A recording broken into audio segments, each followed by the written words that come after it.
easy play is also up for grabs. Must be present to win. Visit Pechanga.com or call 888-PECHANGA for complete details. Must be 21 or older with valid ID to participate. Hello, I'm Allie McGraw for People for the Ethical Treatment of Animals.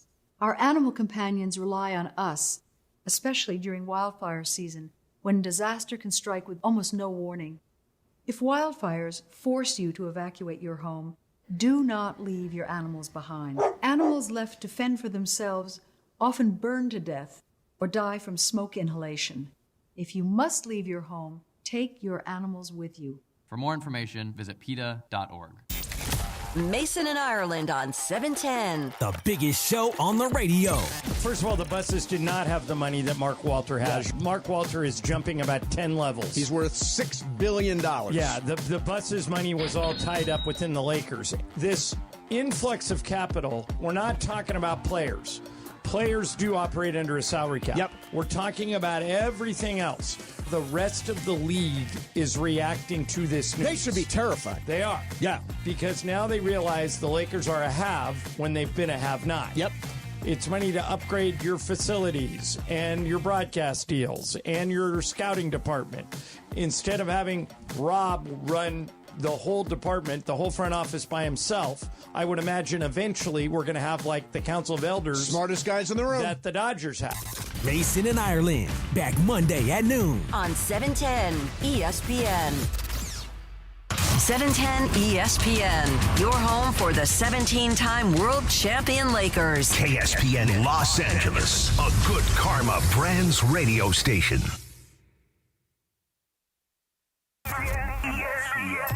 It is Travis Rogers. It is DeMarco Farr. Welcome to the Travis and DeMarco Show. Mornings 9 to noon right here on 710. And here we go. It is time for the Arrowhead Mountain Springwater first pitch. First pitch. As Craig Bergman joins the fellas to talk all things boys in blue and the Halos. Arrowhead Mountain Springwater. Nothing else. Nothing else.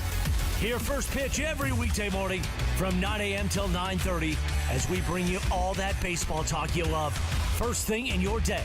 Live from LA Live on 710 a.m. The all-new ESPN LA app. And watch it on YouTube Live at ESPN Los Angeles. The Travis and DeMarco Show and First Pitch with Craig Bergman, made possible by Arrowhead Mountain Springwater. Right now. Yeah! 3-0, baby. Flag 59 Razor!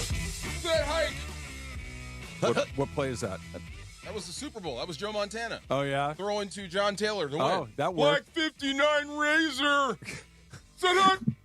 Were you watching old highlights? That's a pretty good Joe Montana. Yes. That's the only check I know. That's a pretty good Joe Montana. That's not bad, right? I got to tell you, I was talk not out of the side of his expecting that. mouth like this? Black 59. No, that's just how it comes out of here. Oh, okay. Yeah, You know what's crazy about Joe is every year when we would go cover the Super Bowl, right? When I was working for Jim, we'd go every year, and pretty much every year you would have Joe Montana on. Like he'd be selling avocados or something, whatever he's something. doing. Whatever his supplements, his partner was. Whatever it was. Icy hot. He would come on and tell the John Candy story. He would tell the John Taylor story. Yeah. He would tell the story about the catch. He would tell you the 5 or 6 iconic Joe Montana moments, and every time he would tell them, it's like the first time you heard it. He was so good at doing He's that. great Like at you doing would think that would be like, yeah, dude, I know how this ends. I can hear and the you're catch. like, the whole time it's like, and he caught really? it? Yeah. Amazing. It's like Mason listening to Ireland stories. No doubt. Right. Every Big single time. It's brand new. Every single time. How was your weekend, fellas? Beautiful. You know Beautiful. why? Why?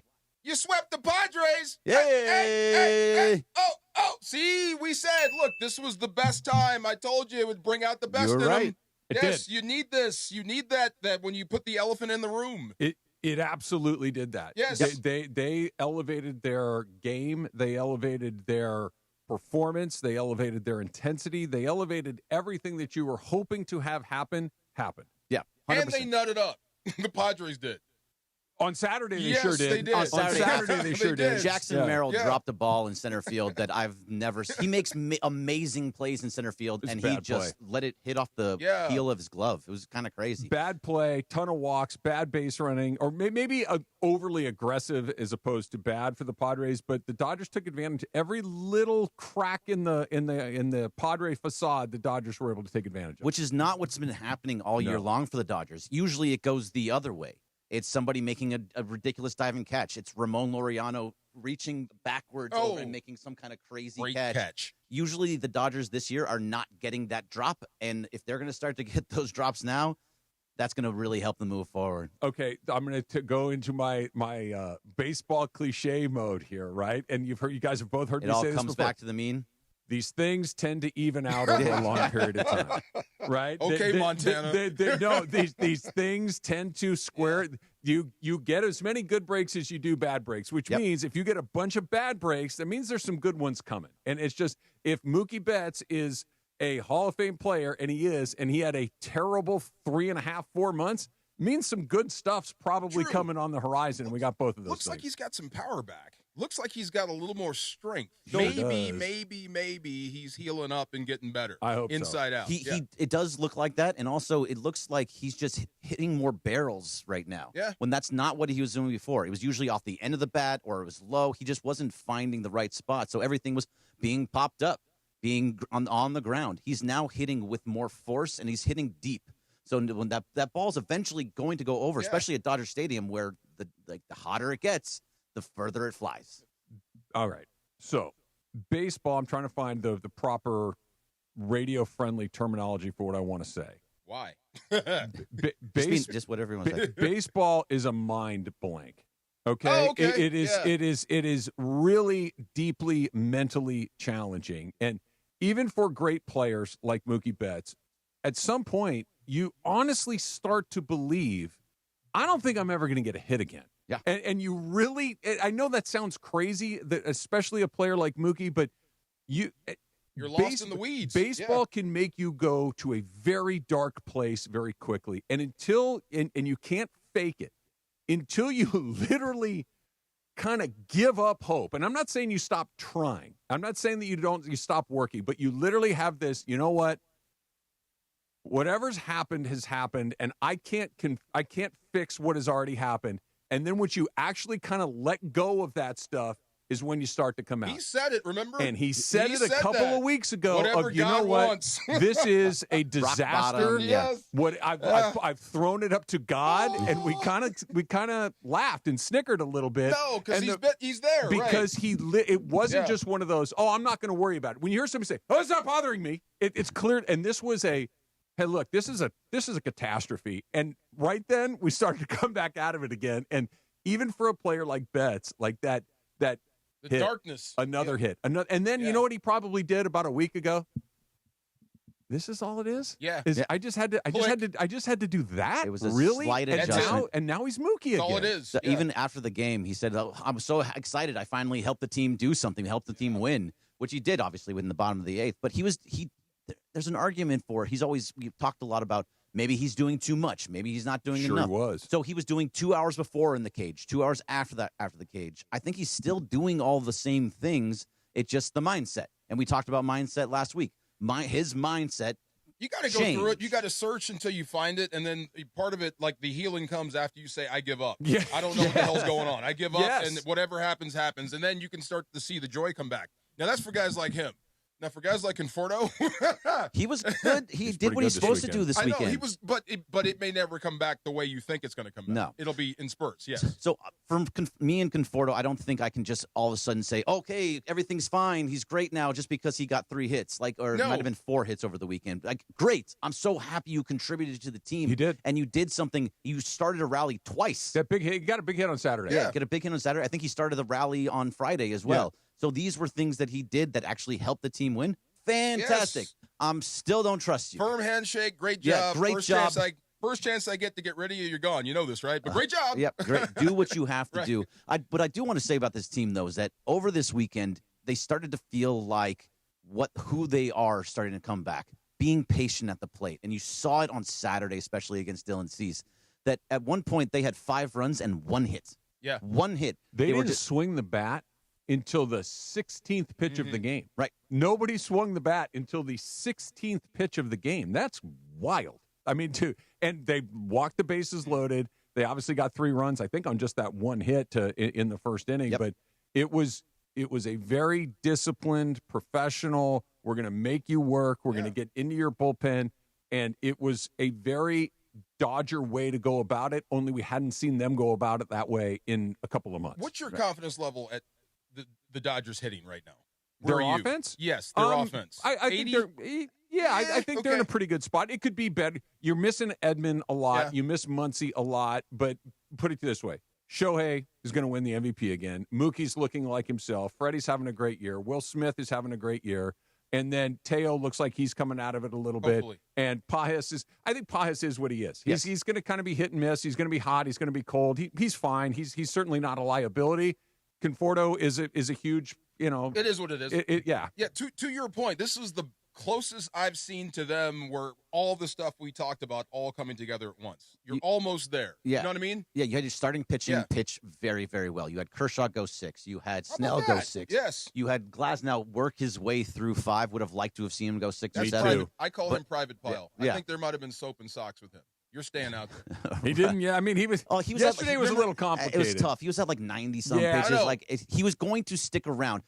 That fifth inning went a little longer than it needed to. Like had he gotten out of there a little quicker, I do think he comes back out for the 6th. 100%, and they would have let him go over 100 pitches. There was a little bit of some Teo issues. I think that's something that the Teo situation is something I do want to talk about at some point with the fact that his defense. You talking about? No, defense and just effort in general. Like I understand if you have a lingering hamstring or a lingering groin injury that's a problem in the outfield. I get it. Well, then there's a conversation about moving him over to left then because you shouldn't be in a high level position like right field because you need to have somebody that can run Could the around. solution be as simple as you put Teo in left, you put Edman in center, you put Pajes in right? Yes, absolutely. It's as easy you as just that, need right? Edman back, yes, but 100% that is the exact right way to go. But the issue I had with Teo was on, what was it? I think it was the 7th inning that he had. He got a ball. He hit a ball into no man's land between center and right field. It was, I believe, it was Merrill or Laureano and Sheets, and it dropped. And he had his head down, looking at jogging to first base. It dropped. He could have easily made it to second base instead of when Andy Pajes got a hit next. He got to third. That would have been the time. That would have been the insurance run that you need. Right? He has something, but that was effort. There was nothing but effort. It's there. just I don't know what a hammy feels like in baseball, but probably not very good. You're afraid to sprint. You know what I mean? And it factors into everything you do. Sure, I'm not arguing that whatsoever. But his head was down, not looking at the ball, and he was just kind of jogging to first base. If he would have just had a normal run up to first base, and then you see the ball land, he could have easily gotten to second. And that was all effort. And seeing how he's playing in right, there's clearly something wrong with him. I agree with you. That's what there's clearly something I think you put those two. You guys are. I agree with both of you that he was not running hard on that ball that he put into play, but I don't think he can run hard at this point. I think because the reason I'm convinced that's what it is his play in right field, even for a guy that is not a particularly good outfielder under the best of circumstances. He's okay. He can get by, but he's not Mookie Betts out there, in other words. Right. But he looks like he's really being cautious with how hard he pushes his legs. And I try not to be a jerk, but I'm thinking you should have caught that. Oh, 100% he should have caught it. I think you could at least had a shot at catching that. Anybody wrong, other than him, I think, catches that ball because he didn't break on it quickly. He wasn't closing on it fast. Not even there was nothing I'm playing about for the bounce here. Right. This was if Freeland doesn't catch it, that's falling. Right.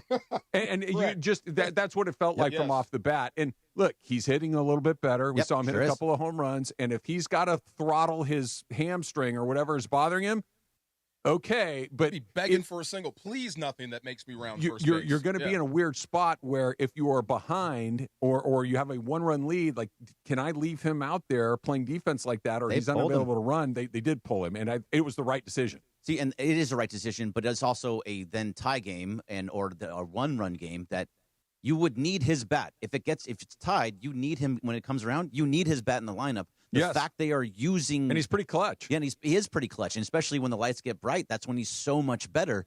And the fact that what was going on with him, where he has to be pulled out for a defensive replacement, that hurts the offense too. There's a lot of things that are happening there. So when Edman does make his way back, he does need to have a little bit of rest. You need Muncy back too. I want to get into that coming up in just a little bit. And plus, credit where credit is due, because somebody stepped up huge to get this whole. We'll get to Stetson. Stetson threw a couple of jump balls that went their way. Yeah, he was. Is that where we're going now? He's getting that treatment. You notice that treatment is only for the guys that are barely on the team, right? Yeah, we did get a Luka Dončić one time, so yes, you know. Yeah, well, that's euphoria. That's a good one. That is a good one. That's a good one. So we'll get into all that. Do you want a mango or do you want lemon? Lemon. Thank you. I already poured my prickly pear into my glass. Why do you keep doing this to us? Because I'm thirsty. 3, 2, 1. There you go. And first pitch is always brought to you by Arrowhead Mountain Spring Water. Arrowhead Mountain Spring Water. Nothing else. Nothing else. We'll get into all that coming up next. It's Travis DeMarco, 710 ESPN. This is the Arrow. She's a gal with the bright red hair. Now she stands out from all the rest. You know her anywhere. Bright red hair.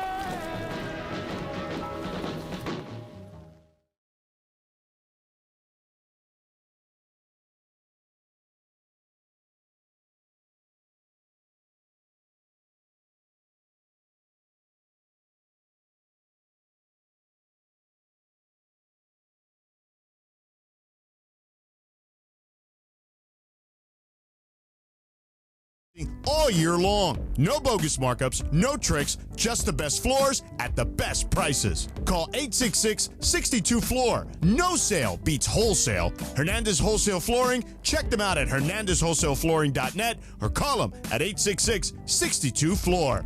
For the best prices on hardwood carpet and more, call 866-62-FLOOR. Oh, hey. Hey, thanks for meeting me here. It's just, you're my only lawyer friend, and I need your professional opinion. You see that brand new Hyundai Tucson out there? That's all I paid for it.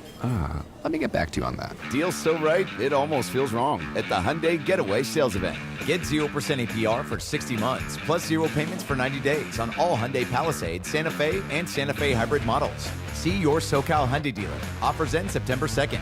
Call 714-568-7676 for details.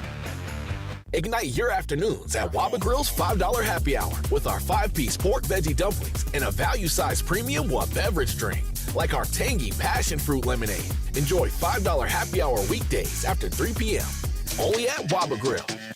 Get ready, LA. AARP Los Angeles and ESPN LA teaming up to kick off the 2025 football season in style. We're giving away a pair of tickets for 2 lucky winners for the first professional football game of the season right here in LA. No purchase necessary. Got to be 18 or older and a legal U.S. resident to enter. Void where prohibited. Promotion runs August 4th through August 22nd. Visit aarp.org/Los Angeles. This giveaway administered by AARP. Enter now. Paul's new drone startup just lost its most genius computer scientist. We just lost our best genius to some new genius who's got a genius new idea.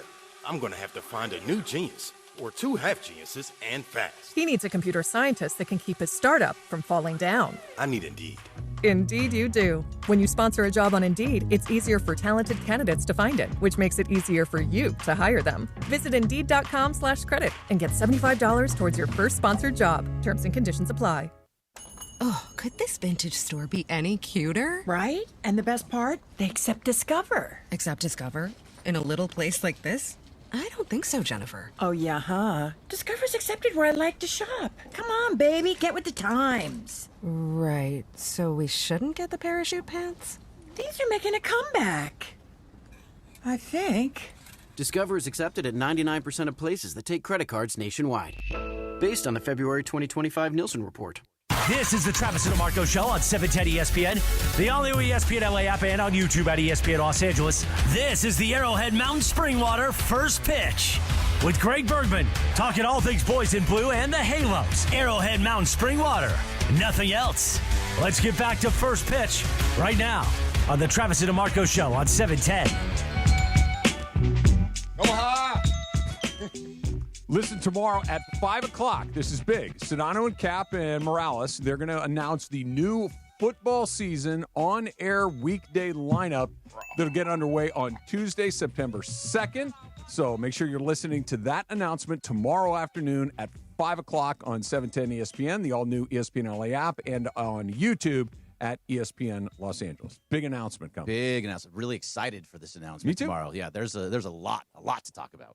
Okay, so Tomorrow, 5 o'clock, Sedano and Cap and Morales. I don't know if anybody saw this coming. I would say no. I know nobody in this room saw it coming.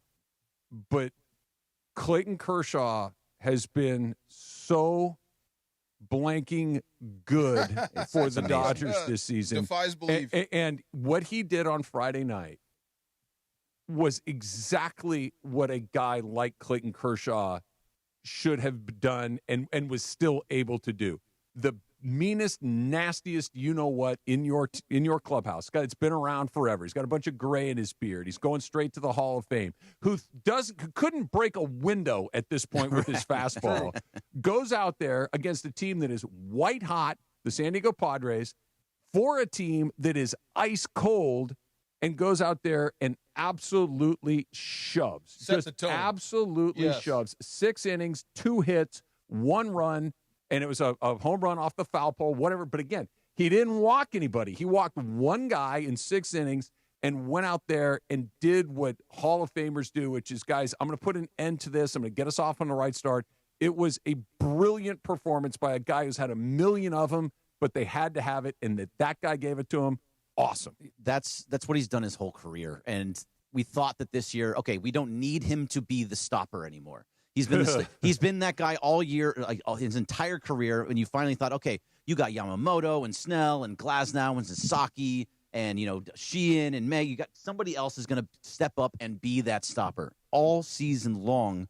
Clayton Kershaw has been the stopper. Whenever they get on a losing streak, he comes in and he shoves and he does what he needs to do. To me, he is the closest thing in this game to Greg Maddux at this point, and it just feels like he just knows how to get guys out, and it's so nice. I was the exact opposite of this. I thought he was just here to get his 3,000. We all had him buried. Everybody strikeouts, did. and he was done. He is not at all. Yeah, he's on your postseason roster. You know this, right? Of course. Yeah, of course. But you got to figure out where it is, what it looks like, because you can't hold 5 starters. It's stopper, starter, what have you. He is the perfect guy to lead off that series when you think about it, because of where you were and what the Padres thinking they were at the time. You needed that guy to go out there and prove everyone wrong and right at the same time, and he did. And it's so funny. I said, what did this fastball top out at? I bet it was 89, 90. And it still wasn't got it much. by you. That's what I'm saying. That's pitching your blank off. Yeah. And he did. And look, Greg, you said something I think that's really noteworthy. We're trying to find a way to make sure he got enough innings to get his, 26 strikeouts to start the year, something like that. Something like that. Hey, is he going to get enough innings? Because he's not striking out a guy an inning like he used to. It's going to for him to get, let's say 4 strikeouts in a game. He's probably going to have to pitch 5 or 6 innings. He's just not won an inning like he was. Will there be enough innings? Will there be, when he finally does get it, does he just pull the ripcord and leave? And instead, he's been. Okay, get ready for what I'm about to say. He might be their best pitcher all season long. Okay, it's probably still Yamamoto. Yep. But Yamamoto's kind of been up and down. Clayton Kershaw's had a clunker here or there, but as far as taking the ball every 5th or 6th day, he goes out there, he pitches you into the 5th or 6th inning, seemingly every time he goes. It's not vintage Kershaw to where, he had 10 strikeouts through 5. It's not that anymore, but you look at it, and it's like, yeah, he gave up 1 run in 5 innings again. He's just been remarkably consistent and able to do it. Now, I'm still terrified if he has to take the ball in a postseason game. Thought of that. Yeah. But my God, has he been good? He has been, and the way he competed on Friday night was so much fun to watch because it really was smoking. I don't mean it disrespectfully, smoke and mirrors. It was. I'm going to back foot a slider. I'm going to elevate a 90-mile-an-hour fastball. I'm going to get you looking up here to get you out down there. Soft contact all over the place. That's it was just a It was a masterpiece. So who do you constantly think off bounds. Who do you think this means more to this year in that clubhouse this year to win the World Series? It's got to be him because you weren't really a part of it last year. You know what I'm saying? It's got to mean more to him, and it seems like that's showing up a little bit. Might be. Yeah, and that's what he said from the outset. He wanted to be a part of a winner. So tell me that game that he pitched on Friday night against the Padres wouldn't be the ultimate way for him to end his career as a Dodger, as a major leaguer, in a NLCS game, in a World Series game. Go out there and do that. Have a game like that where even though he's not lighting it up, I just pitched it could be 5 innings. It doesn't even have to be just 5 innings. I gave up a run, maybe no runs, didn't walk anybody, and gave my team a chance to win a game in the postseason. That's the walk-off shot that I think we're all hoping to see. That's him walking off on a massive, massive high note. Yeah. Because even the last 2 starts, by the way, have both been this way. First, it was against Max Scherzer against Toronto, where he was great against the Blue Jays. Yep. And now he does it against the Padres. These are 2 top teams. Those are the type of teams you're going to play against. Yes, 100%. They were also the Blue Jays are the number 1 team in the AL East by far. At the time, the Padres were in first place in the NL West. Yeah, it's the same exact. They took 2 top teams and he shoved against both of them. The fact he's second on the team in can I throw another one in there? ERA. Like think about how crazy this is.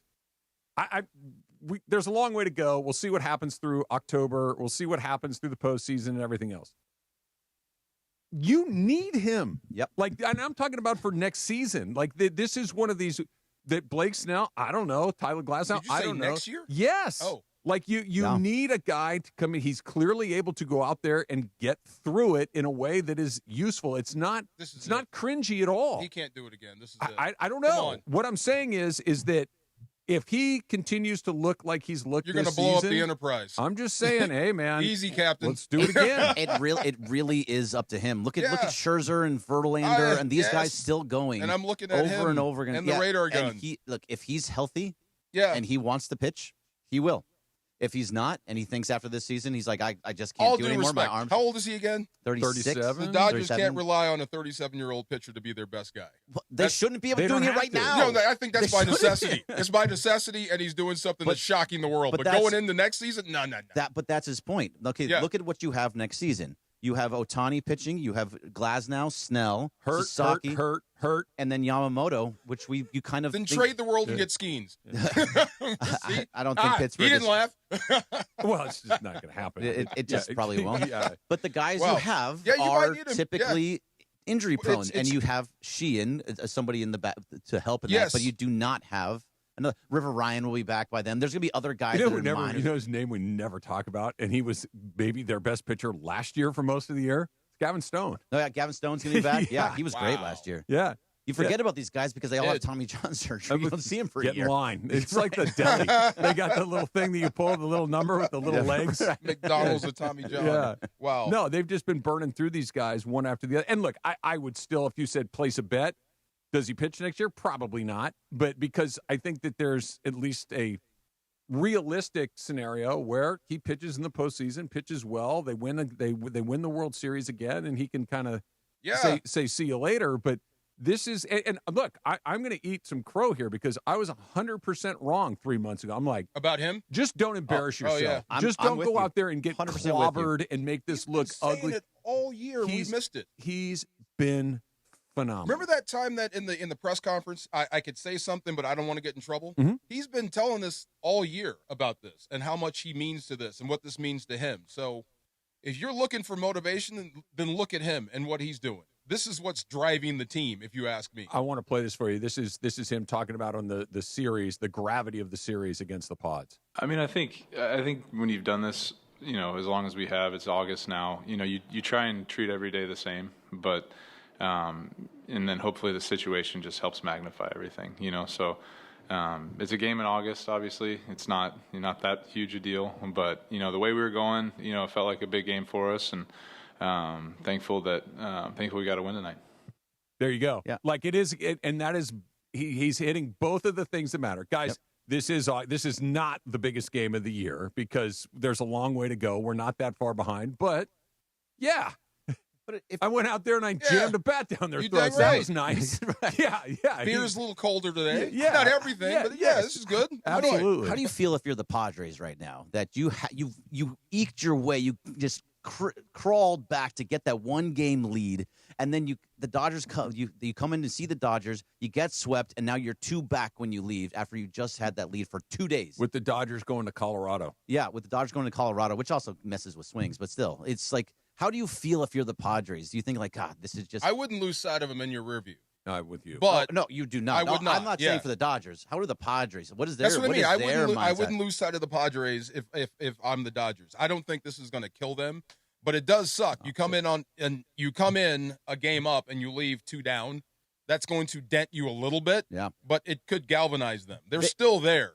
It's still a good team. They have a tremendous bullpen, and the fact that Mookie Betts got one off of Robert Suarez. That was the best part of the whole weekend. Yeah, the fact that it was off of their closer. Was off a really good pitcher. Really, like they have so many closers in there, and now you've seen Mason Miller get hit on against it was Yuli Gurriel that got him, and then now Mookie getting Suarez. They can Drago. Be God. Yes, Drago's bleeding. He is a man. Yes. Yeah. There it is. Look, so to answer what you were talking about, Greg, I think it's great that the Dodgers swept them again. It's great that they have the tiebreaker. Yep. I'm sure the Padres have probably jumped on their plane after that game or bus or wherever they got home and probably said, man, why can't we beat those guys? They have not beat them very often this year. We helped. And it twice. also They beat them twice. It also doesn't mean much because I'll go back to my favorite Dodger team, the 88 team, which was a team that I believe either 11 out of 12 times or 12 out of 13 times, I forget what it was, lost to the Mets in the regular season. I think it was 10 out of 11. Okay, so they lost 10 out of 11 regular season games to the Mets. They get the Mets in the NLCS, and everybody's like, oh, this is going to be a joke. Well, guess what happened? Dodgers won in 7 games. It doesn't matter. The second we get to October, it's 0-0, and whoever wins game 1 is going to feel really good, and whoever loses game 1 is going to be like, uh-oh, we're behind the 8 ball. What happened in May, June, July, August, it's ancient blank in history. Yeah, I don't remember what the season series was last year, but I'm pretty sure the Dodgers won most of those games last year, and they were down 2-1 in the division series. Go back 2 years ago. Yeah, they Same lost. thing, and they lost. Yeah. Go back 2 years before that against Arizona, and they lost. It doesn't really matter. In the moment, it feels lousy, but they got another game tonight, too. That was Vezia that struck out Machado. Oh, yeah. Okay, so that shot at the end, I want that picture. Put that on a T-shirt. He has so much emotion when he strikes him. By the way, do you know that was his only missed bat yesterday? Really? That was the only time he missed a bat, and it was the one to strike out Machado. It was just the shot of Machado blowing a bubble like I just missed. And Vezia, I want that shot right there on a T-shirt. Machado had a rough weekend. Always got that. Yeah. 1 of 12 on the weekend. Tough weekend for Manny. That's what I'm saying. I mean, tough weekend for Manny. Next time you see him. Okay, let me ask you this, though, guys. When Manny Machado comes up to bat, you're holding your breath, right? Of course. Yeah. No, I just want to make sure I'm not the only one. He's terrifying. That's why I want that picture. Yes. I watched that bullpen blow up so many times. With Machado coming, I was like, oh, my God, this dude's going to hit a home run right now and tie the game. Like, this is where the bullpen was going, and he got out of it. Yes. Good players. And that's, I guarantee because of Kershaw. Everybody that was pitching to Mookie Betts over the last 2 months, even though Mookie couldn't get the ball out of the infield, they were like, oh, God, here comes Mookie. Yes. And that's what great players do. They always put that fear into you. Shout out to Kershaw. Shout out to Snell. Shout out to Glass. All of them. And now Yamamoto tonight. Yes. And that was First Pitch. First Pitch is always brought to you by Arrowhead Mountain Spring Water. Arrowhead Mountain Spring Water. Nothing else, DeMarco. To Cheers. Mookie. Cheers. Mookie was great. Here's to Matthew Stafford being healthy. Let's get into that coming up next. Is he going to be ready? The same old, same old. That's coming up next. It's Travis DeMarco, 710 ESPN. Rotolo Chevrolet, Dealer of the Year, over and over and over again, to the tune of 13 years in a row. That's what they do at Rotolo, because Mike Capozio has cracked the code to make sure that you get what you want. It's not that complicated, right? Have a great selection of Chevy cars and trucks, especially Chevy Silverados. Have unbelievable pricing, and then customer service that you're not going to believe. Customer service that you're going to tell your friends about. Customer service that I've been telling you about for many, many years, that I've experienced firsthand myself, that will make you come back to Rotolo Chevrolet time after time after time. So if you've been thinking about that Chevy car truck, get on out to Rotolo Chevrolet. Right off the 210 freeway, Sierra Avenue exit in Fontana. Can't miss it. And if Fontana's, you don't live on that side of town, that's fine too. ROTOLO. RotoloChevy.com, and tell them that Travis sent you. Are you ready for amazing golf at one of the best courses in Southern California and to be part of raising money for an incredible cause? It's time for the 4th annual Give Back Golf Classic, Friday, August 29th at the stunning Black Gold Golf Club in Yorba Linda, benefiting the Folds of Honor Foundation. Folds of Honor, they have a mission to empower deserving military families with educational support and opportunities. Register to play now at blackgoldgolf.com/FOH. Plus, there are still sponsorship opportunities to be part of this amazing event. blackgoldgolf.com/FOH. Get ready for the ultimate freestyle experience. Monster Jam Freestyle Mania, presented by Spin Master. For the first time ever, Monster Jam trucks team up with freestyle motocross bikes to deliver gravity-defying skills and thrills. See one-of-a-kind FMX bikes designed to match your favorite iconic Monster Jam trucks. Cheer on Team Gravedigger, Team El Toro logo, and more. 2 times the freestyle action, full sand family fun. Coming to Crypto.com Arena this weekend. Brought to you by BKT Tires. You have to see it live, so lock in your seats today at MonsterJam.com. Don't navigate the legal system alone. Hey, it's Travis. At the personal injury law offices of Joseph S. Normand, they will fight tirelessly to get you the max compensation you deserve. Joe and his team understand the emotional and financial toll that an injury can take on you and your life. Call 213-747-2000 or visit normandlegal.com. The law offices of Joseph S. Normand have helped thousands of people like you recover millions of dollars in settlements and verdicts. Visit normandlegal.com or call 213-747-2000. Your recovery is their priority.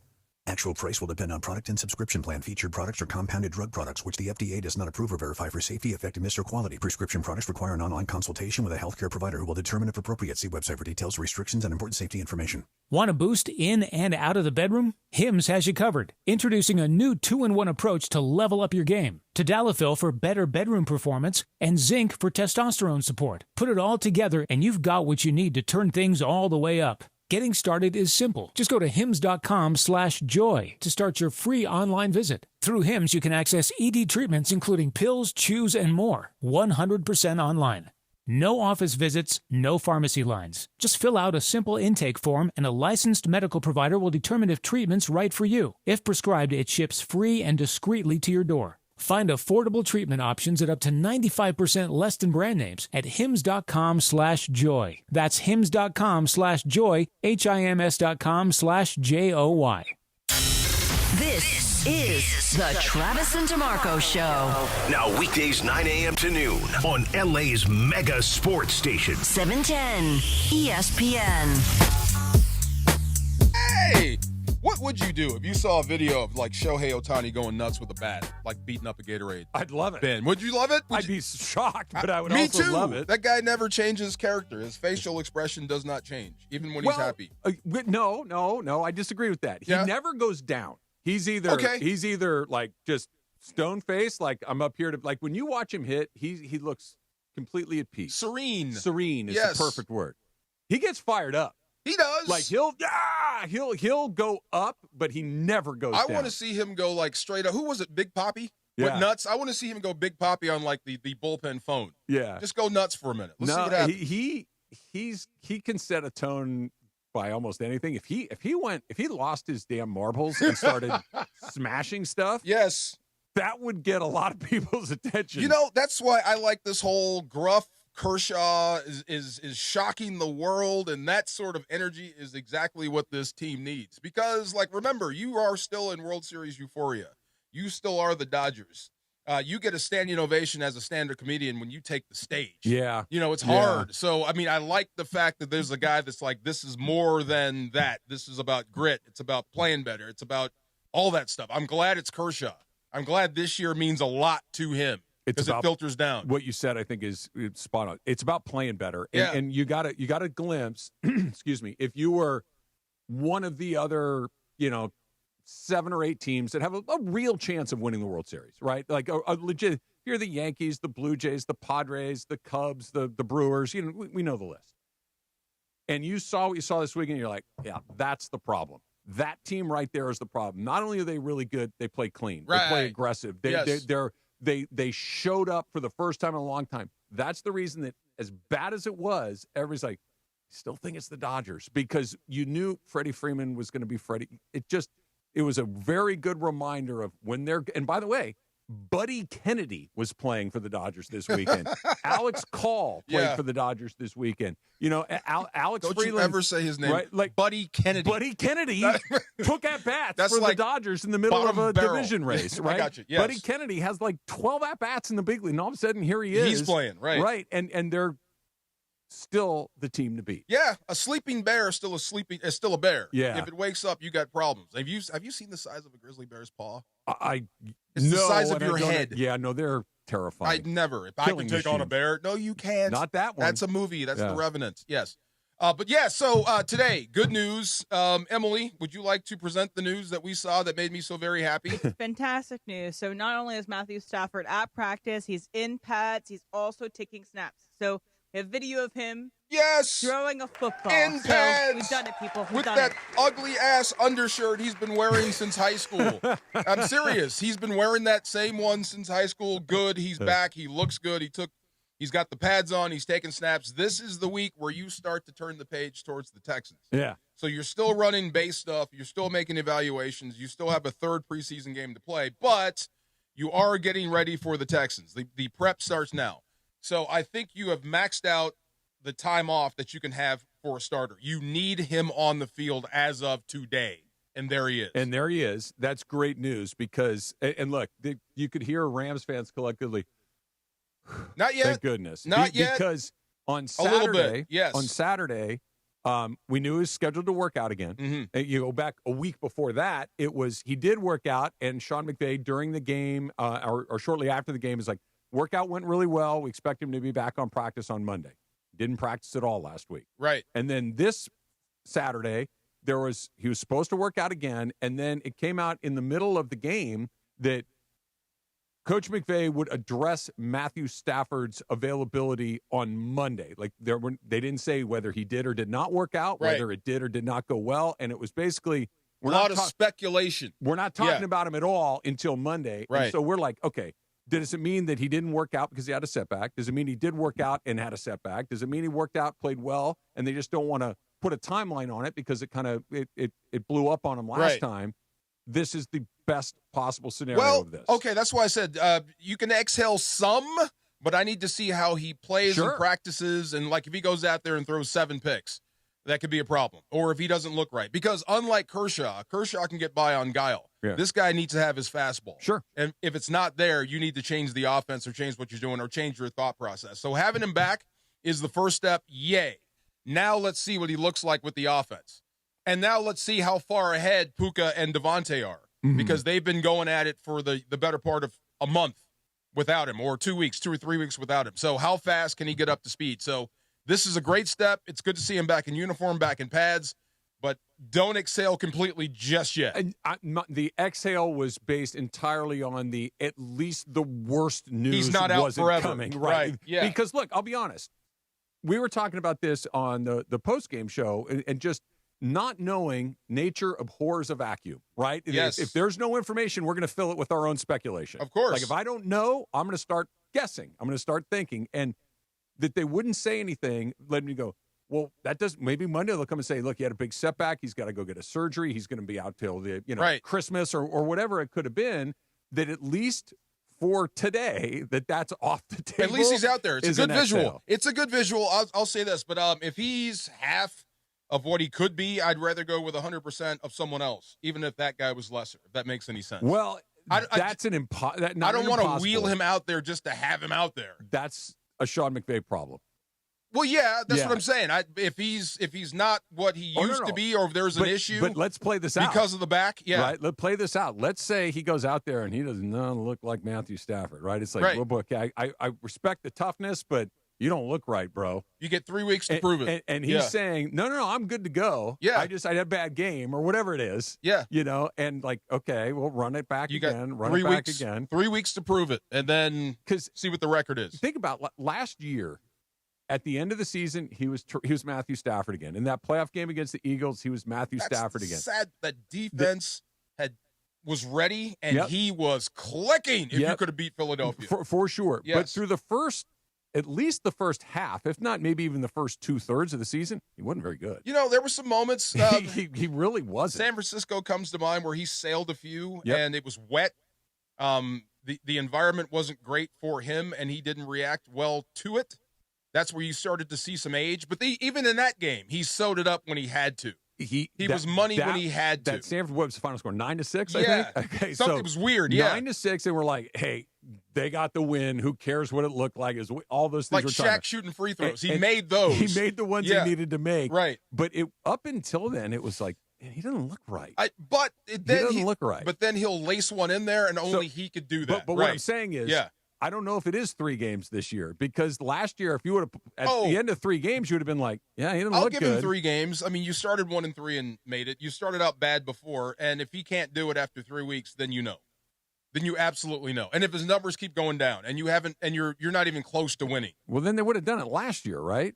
You got to give him But at least they 3. didn't. Right. At least 3. That's my point. I think it's way more than 3. If it's faster than 3, then damn. I mean, you came in beat up. That's not what I'm arguing. Oh. I'm arguing on the other end. I think it's 9 or 10 or 12. Oh, I don't think that even if they go 0-3 and he looks like hot garbage. 0-3, 12 picks, 1 touchdown pass. Does he say he's healthy and he just says I'm playing bad, but I'm healthy? And you've been sacked 35 times in 3 weeks and the offense ain't moving, then it's going to get loud for you. It might get loud. It doesn't mean they'll change it. It's going to get very loud for you. 3 games, I would be stunned. Like almost Me too. That's on the bad end. Yes. Regardless of outcome, even the terrible. Yes. And put it this way, right? I believe in synergy, right? Mm-hmm. So Kershaw's doing the impossible. Weren't they on the same team? Haven't heard anything about that. I'm just saying. First time I'm just saying. He's doing great things. I got to do great things. Here he is. Be sure to join the 710 summer tradition like no other at Hollywood Park Casino, the ultimate fantasy football draft party. You can win a spot for you and 3 friends. Once you hear the cue to call, it's all happening Thursday, August 28th at Hollywood Park Casino. It's going to be a party. Listen all week for a spot in the ESPN LA Fantasy Football Draft Party. The Far Side is coming up next. Back when I played ball, when I was a football player, did you see that thing I sent you about when they were doing the D-line announcements? When they DeMarco Farr, University of Washington? Oh, I was sexy. Boy, I was in shape. But back then, even leg cramps were no joke. 4th quarter overtime practice, even watching film at home, bam, they would hit me out of nowhere. And let me tell you, there is nothing tougher than pushing through a day with one of those locking up your calf or your hamstring or even your butt muscle. It just really, really sucks, your glute. Had I known about Highland's leg cramps back then, I would have had a truckload on me at all times. Fast forward to today, I'm retired, but cramps still sneak up on me during the morning walks, playing with my daughter, even during the show with Trav sometimes. I can feel it coming. But now I've got something that actually works. Highland's leg cramps tablets dissolve fast under my tongue, and they do not upset my stomach, even if I hadn't eaten. Sometimes I wait until after the show.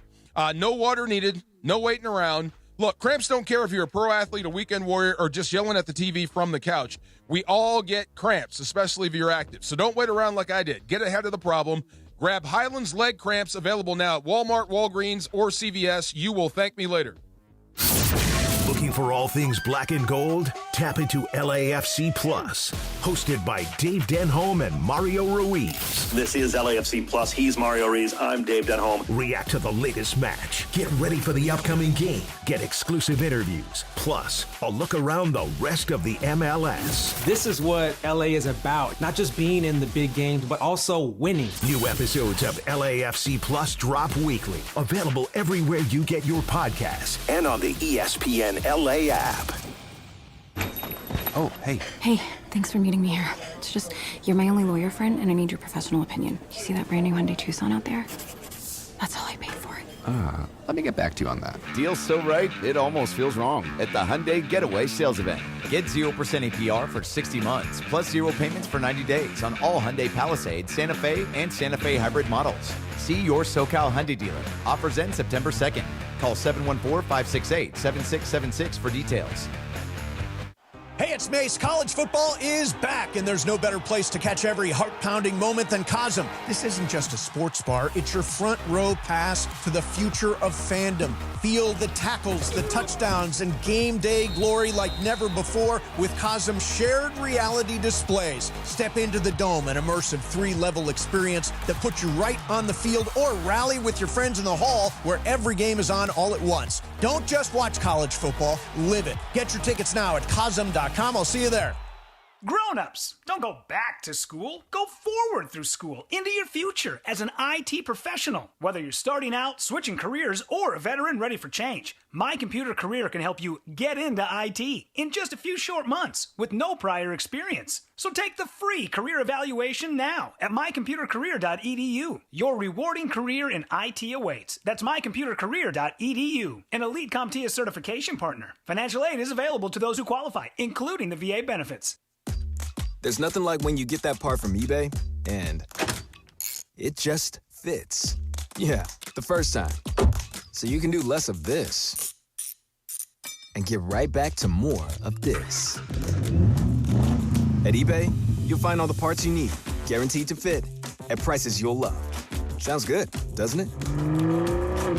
eBay, things people love. Eligible items only. Exclusions apply. And yes, welcome to the Travis and DeMarco Show. Now mornings, 9 a.m. to noon on 710 ESPN. Your destination for LA sports. Let's get back to the fellas. The Travis and DeMarco Show continues right now. You unlock this door with a key of imagination. Beyond it is another dimension. A dimension of sound, a dimension of sight, a dimension of mind. You're moving into the land of shadow and substance, of things and ideas. You've crossed over into the far side. I'm in the far side. You're in the far Let's side. Go. It is the middle ground between light and shadow. Do you know what helped? 4 or 5 hour ride. I jumped in the ocean. It helped. Between science and superstition. I gotta feel quick. I gotta feel quick. I gotta feel fast. I want to feel naked out there. And it lies between the pit of man's fears and the summit of his knowledge. The far side. I have instituted a 10, 10, and 10 thing at my house for my daughter now that she's playing flag football. Because after her first practice, she said she has never been that sore in her entire life, her 10 years on the planet. Okay. I had to resist because it's hard to say this. If she were, this is going to sound so bad, but I don't mean it this way. If she were a boy playing tackle football, I would have said it. Football is pain. Football is dealing with pain. That's it. It's a painful sport to play. So you're going to have to learn how to deal with it and get through it. If you want to know what separates the good from great, great from Hall of Famer, it's that. It's being able to be available, number one, and number two, dealing with the pain of it all. Sure. You've heard Ray Lewis, and I believe it was Brian Dawkins, and they would always say this, and I love how they said it. We're going to see who wants to play football today. Like, I'm going to hit him as hard as I possibly can to see if he really wants to play football today. Not everybody does. Right. That's what I'm saying. It's all about pain and pain management. So we have this thing, and it's on her honor. She's an iPad fanatic. She's a fiend. She's addicted. She loves her iPad.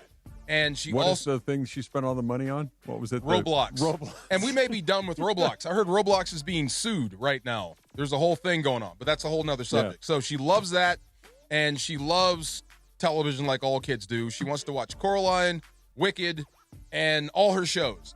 So I have this thing, and it's on her honor because I'm not going to make you do it. I'm not going to, always run behind you and make you do it. I'm trying to, teach accountability and responsibility. So it's on your honor.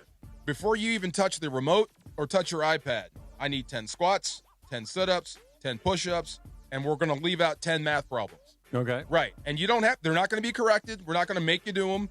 10 problems. Then you can do what you want to do in the house, right? Does that make sense? Sure. And so far, it's been working. And so far, she's been pretty good about the math, too. How long's it been? We've been doing it for 2 weeks since camp started. Okay. And it's been pretty good. So we have another flag practice coming up soon. You like that, right? It's pretty good. Yeah. That's not bad. Yeah. What about we're not going to come down hard on you about if you miss the problem or not? Look, you know my deal. Yeah. You can't really make them do anything. You can't make them do anything. Yeah. Okay. They're going to do what they want to do. You can nudge to get some result here or there, but they are who they are. I have to stop my wife from stealing bases because that has been the rule. This is what you do, and we can't coach you through it. But if she does miss a problem, she's like, let's work through it. Nope, that's not the time. Yeah. This is her time. Let her go do it, and it's fun. Anyway, one more thing, and I told you when I walked in. And this is a new phenomenon, and I remember Jim Hannafin going through this. Jim Hannafin was an older guy when I started doing this job as a broadcaster. Okay. And we used to kind of laugh at him, but it seemed like he was on his way to a funeral a week for teammates. And if the longer you play, the more teammates you have. I got to fly back for this. I got to fly back for that. I lost another teammate. Oh, no. Yeah, a high school teammate. This is a guy I won a championship with in high school, and we had been together all 4 years. Wow. We were both sophomore call-ups to the varsity team, which is huge, especially at Kennedy. That's a big deal. So we were together for 4 straight years. War number 29, had the neck roll, wanted to be Eric Dickerson. Okay. But Dion, God rest his soul, his nickname was Fats. That's why he couldn't be a running back anymore. Was he a little heavy? He got heavy. Okay. So we put him at middle linebacker. Was he fast? He wasn't very fast. Okay. He thought he was, but we put him at middle linebacker, and all he did was hit like a truck. But you talk about the best-looking guy in a uniform, it was Dion. One of the best people I ever met, it was Dion. So He was only 53, 54 years old. It was one of those things that stops you cold in your tracks. Pretty right? young. Pretty freaking young, Yeah. right? It's a lot of time to be on the planet, but you think you got a lot more time left, Yeah. and then you get a call like that. So that's weird when you're at this age and you start losing people that you went to high school with. It just kind of stops you cold, makes you smell the roses and think about things a little bit different. That's why I asked you first about, am I being unfair with my daughter? Because the last thing I want to be is, like, on this short time on the planet, be known as a jerk. Well, it's so weird because, look, we all go to high school, and there's always an accident, you know what I mean, where somebody that you go to high school with leaves way too early, but it's usually an accident, a car crash or something terrible like that. That once you get out of that, you're like, okay, you're into your 30s and 40s. Like, okay, everybody's going to make it to their 70s and 80s. It's not true. True. You never know. It's just not true. It's just stuff happens and comes out of, comes at you pretty quick. People get sick. People, other accidents can happen. You never know. It's just, yes. You just never know. Oh, well, I have to tell one quick story. This is the best Fats story I have. Fats, Deion Clark, we called him Fats. He answered to Fats. It was not a put down. Yeah. We love him. The best Fats story, and he was our biggest hitter in high school. We actually had a narc on our high school football team. Okay, so my high school in Richmond, California, I mean, it's a neighborhood that has that element. It's right across the street. There's a dope track. There's gangsters. Okay. All that. So we had a problem with drugs at our school. Okay. So they planted a narc on our football team. Problem is, my entire family went to that school. A lot of people's family went to that school. All the pictures, if you were on the football team, you're up on people's walls. So this guy came back, and I'm like, you were in my brother's class. Oh. So a lot of us knew this dude, right? Okay, let me ask a question. Yeah. Did he at least look like a high school He was kid? Johnny Depp. He was young. Okay. So he was like 21, 22, whatever it was, and he was 22 to pass for 17 or 18. That's asking a lot. So, right. So we knew, and it started to get around, but we couldn't prove it. So Fats actually proved it, and he proved it in practice. So he was this 20-year-old dude was running around with a high school team, running people over, looking like beast mode. Yeah. So Deion had enough and absolutely blew him up, hit him on the sideline. He was playing on the football team? He was a running back, right. He was a running back. Isn't that a CIF violation? That's what I'm saying. He was a narc, and we all knew it.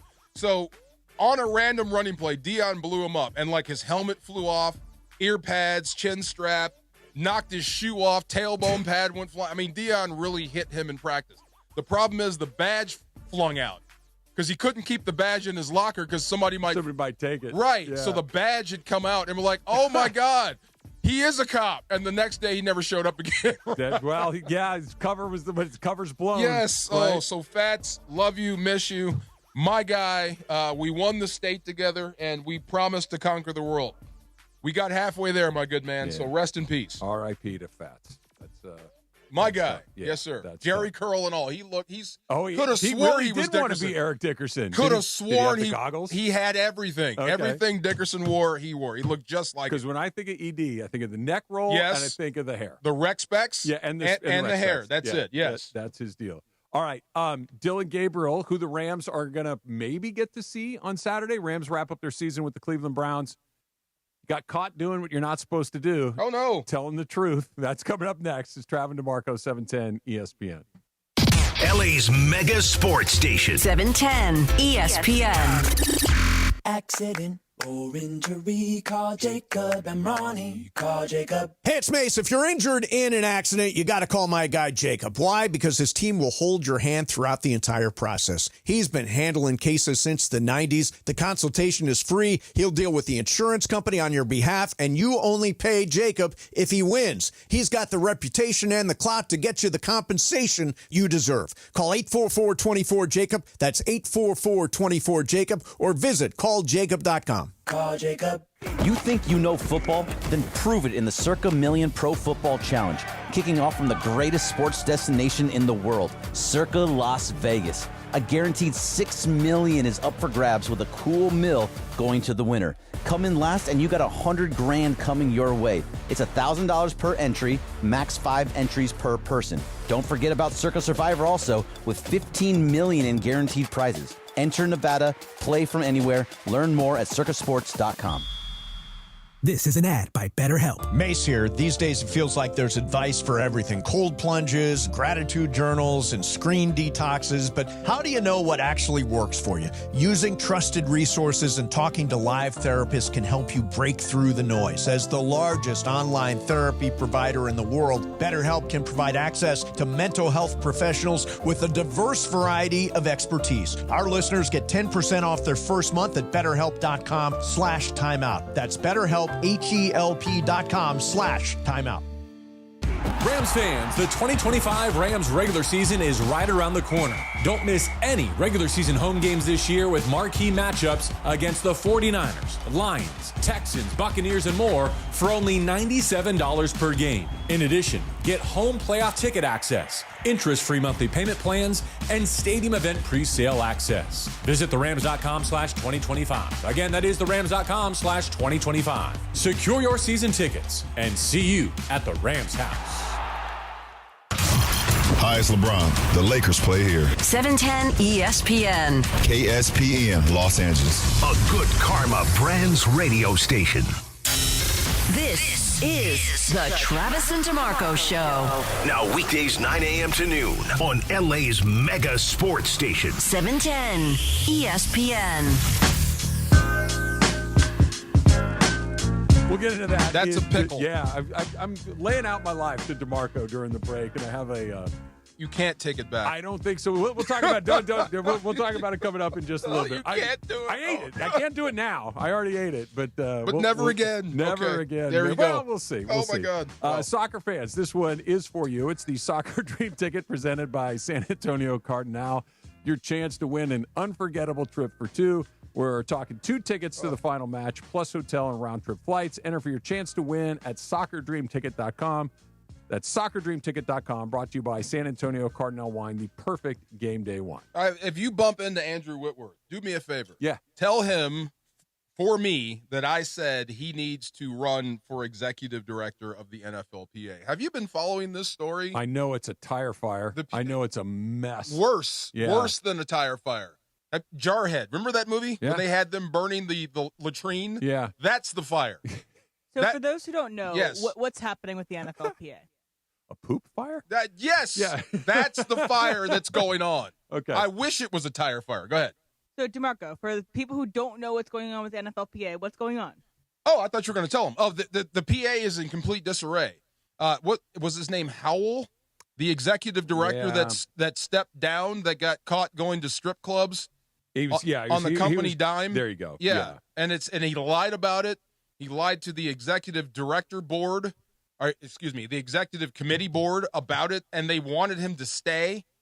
They supported him, and he just abandoned ship. So basically, it was Lloyd Howell. Lloyd Howell. So basically, right now the PA is a rudderless ship, and it's very critical. There was a collusion situation that kind of flamed out. Nobody talked about. Right. And that was with Lamar Jackson. With Lamar Jackson, that just kind of went away. There's the 18-game schedule that's coming up. There's a lot of stuff that's going on that needs to be negotiated. And the player side right now is an absolute freaking joke. Yeah. It's a mess. It's terrible. It's disheartening. I used to be a rep. We were strong as we could be. Now it seems like they've taken out our leadership. Without getting into like the specifics of the money, how much do these players pay in dues every year? Is it a whatever? It doesn't. I don't even notice that it's missing, or is it a real amount of money? It's a decent amount of money. Okay. I mean, you probably want to know where it's going. That's what I'm asking. And what it's doing for you, but it's nothing to what you spend on an average weekend on vacation. If you know what I mean.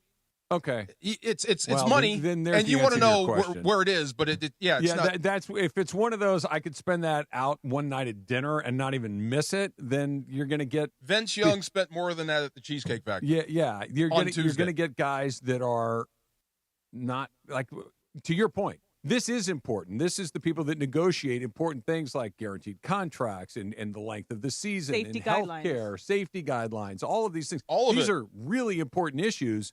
But if I'm just, whatever. And it's very important issues, and it's your fair shake of the pie. Yeah. Oh, never Football mind that. generates a lot of money, Yeah. and you want to make sure that filters down to the guys that are actually on the field, and you have to fight for every single dollar. Andrew Whitworth would seem like a very, very attractive candidate. Okay, he doesn't want to do it. A lot of people I know, they don't want to do it. It's just a mess. But why don't they want to do it? Is it just a ton of work? Well, I'm trying to nail Whit down. I've asked him, and the answer he gave is the answer that I already knew, and it's what the PA has done wrong, in my opinion. I think you need somebody that was an actual player, that has spent time on the field. Like this Gino is what Shaw. Matt Schaub is saying. Yeah, Matt Schaub is trying to throw his hat into the ring for the same thing. You need a person that's actually been in cleats and pads, that understands that part, that could stand face-to-face with Roger Goodell and not take a backward step and know everything about it. I think the legalities, all that stuff will take care of itself. You can hire lawyers, but that is most important. This is what we want. We're not going to bend here, and we're willing to do X, Y, and Z to get it. That is what we need. That is what's been missing. So why doesn't he want to do it? I don't know. It seems like, man. Why are you getting such bad candidates if this is as important as it is? And I believe that it is too. Why are you getting guys that are not serious candidates? I think the PA needs to be more transparent in how they do things. And at the very top, it gets very secretive. So like Matt Schaub was not a finalist, and he doesn't know why, and he has no idea of the vote. You know what I mean? And that's how it's always been, yeah. But it can't be that way now. Yeah. And it seems like they're doing everything they can to keep those players out of that executive director role. And they elevated David White, who is basically the person that came in second to Lloyd Howell when Lloyd Howell was elected. Right. They elect David White now to lead the executive director. And I just feel like maybe there's a way in which, you want someone who goes toe-to-toe with Roger Goodell. But also, a lot of these players, like someone like Andrew Whitworth, also wants a career in Amazon Prime, talking about the NFL. That's the thing. Higher levels. Like, if you talk poorly about the NFL, will that affect your money-making engine in media? I don't think you can do both. You can't be executive director and work for Amazon and call games. That might be the thing. It's a full-time job. It is a full-time job. And you're going to be in direct conflict of said product at some point. And what pays more? I would assume Amazon Prime pays more than executive director of the NFLPA. That's my thought completely. I think the NFL is very smart. This is business. It's high dollar. I think our best trained people, the ones that are most qualified to do this job, have all been hired. They're doing TV jobs. They're calling NFL games. Well, then you got to appeal to somebody beyond just an economic level. You appeal to them in economics. If you really want the best people, this is the price to go get the best people. Don't get outbid by TV. Pay the going rate. And B, it's a lot, man. It is a lot. But again, if it's either important or it's not. Yeah. We're either going to pay the going rate or not, or drop your price because this is more important. Or that. Yeah. You're going to need to find somebody that realizes, maybe I could make a few more bucks doing TV or whatever, but this league, this sport has given me a ton. I want to make sure that the next group of people are going to get the same opportunities that I had. Yes. Here's the part I don't get, and explain it to me again about having a player in there. Why not go find the best labor lawyer out there and hire them to be the head of the union? Because that's what baseball has. That's what, or at least did for a long time. Tony Clark isn't exactly that, but they got Marvin Miller, labor lawyer, Don Fear, labor lawyer. Like, let's go out there and get one of those guys. My answer would be the average career length is 3 years, 3 games, barely. Or it's even less than that. The union is so very weak.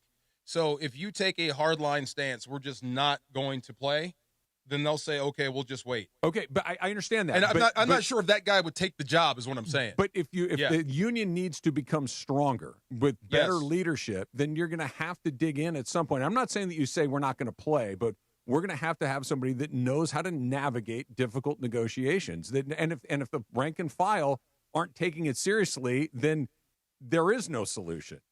It's just going to continue to burn, because what you said, the owners will go like, oh, you think so? Okay, cool. We'll just shut it down 1 week, 2 weeks. Oh, you're back? Okay, cool. We get Either what way, we want. like DeMaurice Smith is not a football guy. He was of that side, and he got footballed in certain rooms. They just footballed him. So if you send in the opposite, they will send the opposite. And my thought is I think the PA was infiltrated. I really do. That's what it sounds like. I really do. I really do, and it's very smart if you do that. But guys like Andrew, I don't think there'd be a home field advantage for the NFL if you had a guy like Whitworth. For me, if I was the executive director and we're in the battle, like negotiating, I can put on a suit and tie. I can go in the room. I can go in the locker room. The minute you take me to the golf course, I'm screwed. Yeah. Because I can't golf. There's no place you can go to get away from Whit. That's what I mean. He's Blade. He walks both sides. Yeah. He can walk the walk, he can talk the talk, and he can also meet you in that room.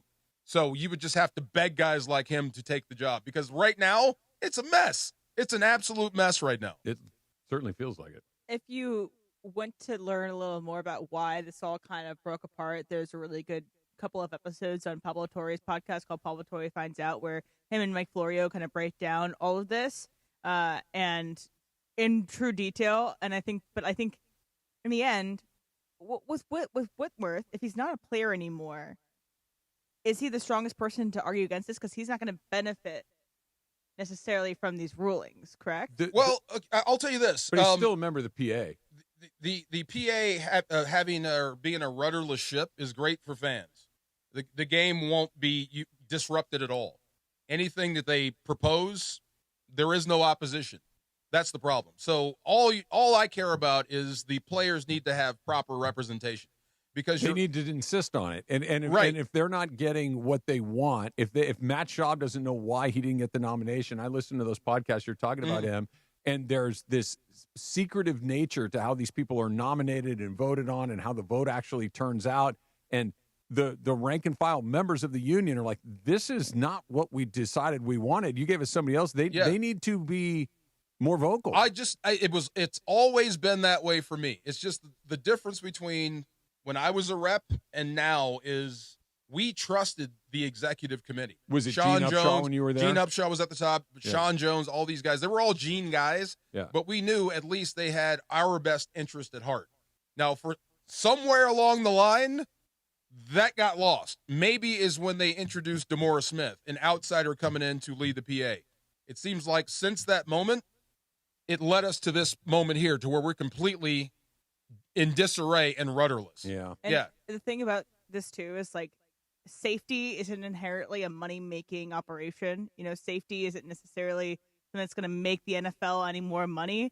And so that's why unions are so important to push this through, because it's not in the best, quote unquote, best interest of owners to keep the players safe. Their best interest of the owners is to make money. And so this is why it's so important to have a strong That's why the PA. players need to advocate for themselves, and they need to get better leadership. And the smelling salts thing is funny. See, you can bring them if you want. Does that not smell like legalities? I'm not giving it to you, but go ahead. But take them if you want, right? That's crazy. I will not provide them for you, but if you would like to provide them for yourselves, you can buy them over here, and I will do this. Right. Now, if you're completely lost, this is what I mean. Proper leadership is there'd be a message from the PA about do this, do that. It's not just... The players need to be more involved. Of course. That if they're not involved in saying, hey, what the hell is going on around here, you're going to continue to get guys that are either infiltrated or unqualified. Correct. Yeah. Amundo. Yes, sir. Dylan Gabriel was asked how he is tuning out the noise, I should say. This was during the Browns game this weekend, and this is what he had to say. Obviously, the noise being just all the crazy quarterback stuff that's going on with the Browns. It's just part of it. There's entertainers and there's competitors. And I totally understand that. And my job is to compete. And that's what I'm focused on doing. Of course, we're doing this mid-game, but, it's something that I'll get used to and just want to be the best team that I can and create an environment where we can all go do our best work. That's all we want to do. So everybody immediately goes, oh, so Shedor's just an entertainer, huh? Like immediately did there. He tried to clean it up after the game. Oh no! And said something along the lines Stand of on it, son. Thank you. Stand on it. He tried to go. I was talking about the media as entertainers, and everybody went, Come on. DeMarco, Sue, and I on the postgame show were talking about this. We said hey, listen, you got caught telling the truth. Yes. And now you got to own it. Now you got to go. Yeah, I said what I said. I probably shouldn't have said it, but I'm here to play football, and all that other stuff doesn't interest me at all. What? Okay, and funny. Then don't throw an interception and fumble like he did in this game. I thought, entertainer is funny because, Deion Sanders used to say that. Yeah. Deion Sanders used to say, I'm more than a football player, I'm an entertainer. Mm-hmm. I heard Ray Lewis say that. Ray Lewis was sitting next to me on the Best Damn Sports Show, and he did this whole shtick. And I'm looking like, what the hell? And he goes, bro, I'm an entertainer and a football player. Watch this. Cam Newton got a ton of heat for that. He's that sounds like he heard something Shedeur say about being an entertainer and a football player, and he, like you said, he let the truth out. But stand on it. Exactly. That's fine. Go ahead. I'm not here to entertain. I'm here to compete and win games. 100%. I liked it. Good for you. Me too. Yes. The only thing he got wrong was trying to walk it back. Yes. Just say, hey, look. Yeah, I said it. Even though I'm here to try to win yes, this job. The person who asked the question had to backpedal. Yeah. Oh no, he wasn't saying that. Yeah. He was talking about the entire quarterback room. No. We heard it. We definitely heard it. Yeah. Good. If I'm Shedeur Sanders, great. That was my point. It's like, dude, yes, just lean into it. The next time I throw a touchdown, are you entertained? Yeah. Yes. Raise the ante. They are competing against each other. They aren't supposed to be buddy-buddy. They are competing for the same job. Sue brought up an interesting point, too, on Saturday, which is basically they're not going to cut Dylan Gabriel. He was their third-round pick. They're not. No. He's kind of insulated that they spent a little money on him. They spent a relatively high draft pick. But what do you do if you're Cleveland? Well, Flacco's going to start. This is what they screwed up so badly that they're going to have to carry a lot of these guys. Maybe Kenny Pickett is the odd man out. I don't know, but you're not going to carry 4 guys. You're not. Are you going to carry 3? You almost have to. Okay, so if you cut Shedeur Sanders and put him on practice squad, somebody will will claim him. Yeah. Same thing with Dylan. Yeah, I think so, and you're too. not going to cut him. But that's what I'm saying. Both of those guys are going to be on the team. It's going to be. Get him through. It's Pickett is the weird one, but either way, you're going to keep 3. Yeah, no, 3 for sure. Right. But the question is how weird does it get? Or can you cut Shedeur? Or can you cut him? But he's looked okay. Why would you want to? Okay, wait. So same thing. Well, not the same thing. Similar thing with Stetson Bennett, who's looked great 2 weeks in a row and had the miracle comeback win. Would you be shocked if they kept him or cut him? Neither. I think they're going to keep him because Matthew Stafford has got a bad back, and he could be down at any point. But let's assume Stafford is healthy. Okay. And based on 2 weeks, he's looked great. If they cut him, you still wouldn't be surprised. No. Right. So same with Shedeur. I wonder, could they actually cut him even though he's looked good or he looked good? They're just getting started with him where the Rams have had 3 years with Stetson Bennett. I think it's a little bit different. They've got more information to feel like we could move on if that's in fact what they wanted to do. But they're not going to cut the guy they just drafted. I don't think so. They're not going to cut him. And they're going to keep Flacco. Who wants Stetson Bennett? Oh, no. I'm just saying, just in relation to Shedeur. The way he's looked in preseason does not mean he's a lock to make that roster. No, it doesn't. But it also, because he is who he is, because he's looked pretty good, because, quite frankly, if outside of Myles Garrett, he might be their most interesting player on the team, their most famous player on the team, and that matters too. It does, it's a but part of it. But that's almost like Hard Knock famous. Remember, like some guys would become Hard Knocks famous, and they sell jerseys. I want to be in the Danny Amendola business, but he's not. I get it. But they're going to win 5 or 6 games anyway. What difference does it make? Like, let's at least do this for a season. I mean, we're not going to compete for a playoff. Then they're spot. keeping 3, and look, it's a mess anyway. Yes, I will say this: the Browns did make an announcement 13 minutes ago on their socials that Joe Flacco will be their starting quarterback. So there's no question about that. I know there wasn't really a question about it, but they came out and said it. You think we're going to get both of these guys on Saturday? Because the Rams play the Browns on Saturday morning. Will we see Dylan and Sanders? Or Gabriel and Sanders? You know what? That's going to go a long way because I bet you're going to get a lot of Sanders because it's the 3rd preseason game, and you'll probably protect the guys that you know are going to be on your team. Yeah. And then let the others compete for jobs. Yeah. I bet you get a lot of Sanders in this game. When are you guys leaving? Friday. Yes. Weird. This is going to be strange. Either way, like I said, they have bungled this whole thing up. Oh, my goodness. Yeah. So I don't know how you're going to be competitive or functional. You're not. You can't. There's because, look, if Joe Flacco goes out there and he's unless you awesome, go out and play lights out defense. Maybe. Yes. But if let's say Flacco goes out there and he's somewhere above average. He's playing pretty well. Then the rest of this will kind of calm down because you can at least kick the can down the road for another year. But if Flacco stinks or gets hurt, then it's like, okay, who's up next? Where are you going? I would assume. Who knows? One of those two youngsters. Yeah, one of the two youngsters. One of those two youngsters. Outplayed each other. It is the first preseason game I'm looking forward to in quite some time because I want to see both of those guys. There's stakes involved. Exactly right. Yes. There are stakes. There are stakes in Euro Cup, I guess, and Luka scared everybody to pieces. That's coming up next. It's Trav and DeMarco, 710 ESPN. The most followed sports radio station in the world. In the world. That's right. In the world. 710 ESPN. You know it. Yeah, tell your friends. At ESPN Los Angeles on Instagram, Facebook, X, YouTube, TikTok, and Twitch. We're naturally entertaining. Yes. LA's mega sports station. 710 ESPN. You know that feeling. You're finally asleep and bam, a leg cramp comes out of nowhere. Look, I've played through pain, but waking up with a leg cramp at 3 a.m., that sucks. So I don't mess around anymore. I keep Highland's Leg Cramps PM on my nightstand. No groggy side effects, no harsh meds, just a fast, effective relief that lets me sleep through the night without the Charlie horse surprise. Get the sleep you need with Highland's Leg Cramps PM. Get it today at Walmart, Walgreens, or CVS. Highland's Leg Cramps PM, because you don't need a midnight workout. Oh, hey. Hey, thanks for meeting me here. It's just, you're my only lawyer friend, and I need your professional opinion. You see that brand new Hyundai Tucson out there? That's all I paid for it. Let me get back to you on that. Deal's so right, it almost feels wrong at the Hyundai Getaway Sales Event. Get 0% APR for 60 months, plus 0 payments for 90 days on all Hyundai Palisade, Santa Fe, and Santa Fe hybrid models. See your SoCal Hyundai dealer. Offers end September 2nd. Call 714-568-7676 for details. Waba Grill is an LA original, so we've got to keep it real. Real fresh with our Asian-inspired menu that's grilled to order every time. Pick me up and never put me down. Real quality with our marinated proteins like hormone-free chicken, ribeye steak, wild-caught salmon, and shrimp. Enjoy $5 happy hour weekdays after 3 p.m. with our 5-piece pork veggie dumplings and a value-sized premium beverage drink like our tangy passion fruit lemonade. Waba Grill, keeping it real every day for you. Looking for an easy way to save energy and earn money? With Clean Power Alliance's Power Response Home program, you can do both. Simply reduce your electricity use with small actions, such as unplugging appliances or air drying laundry during times of high energy demand. You could earn $20 just for signing up.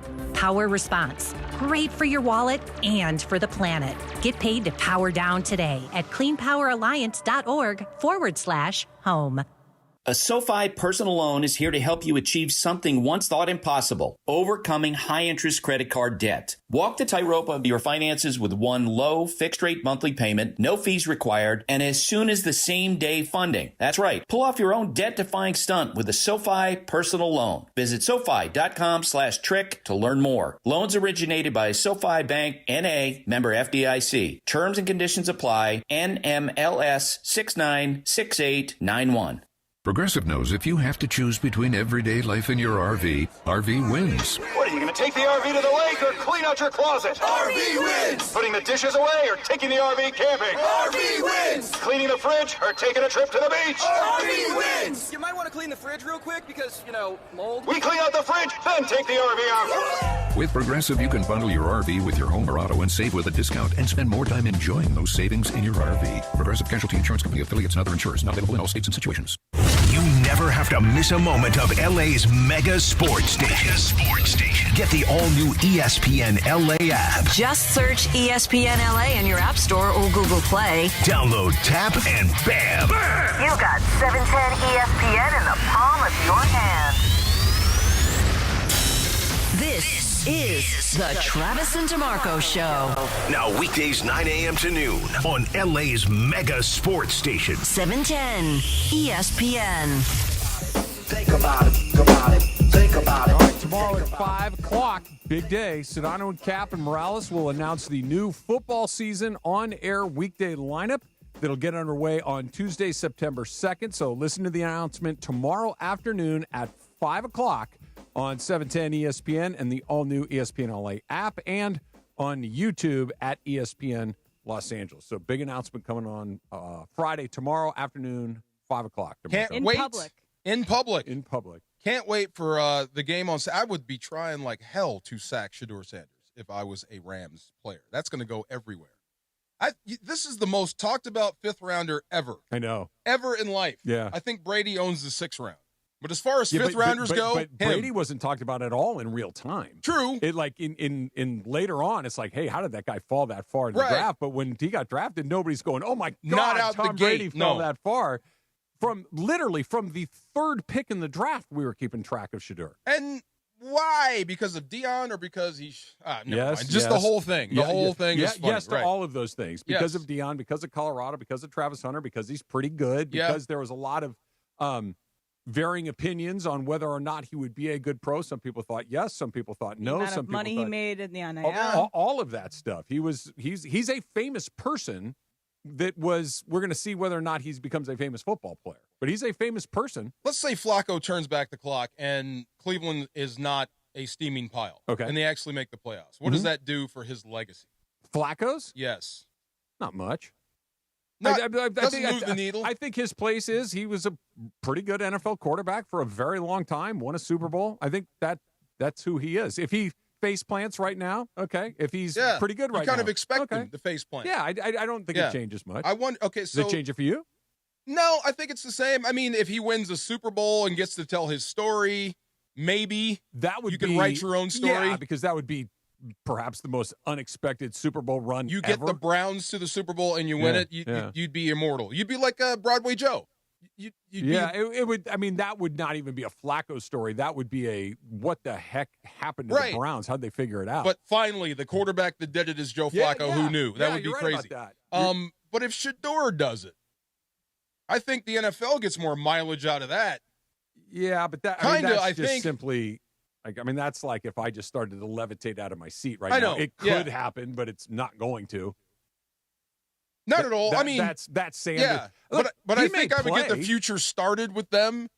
I think they're doing the right thing by starting Joe Flacco. But if I'm them, I'm getting the future started because I already know where Flacco's going. I understand. That's where I understand the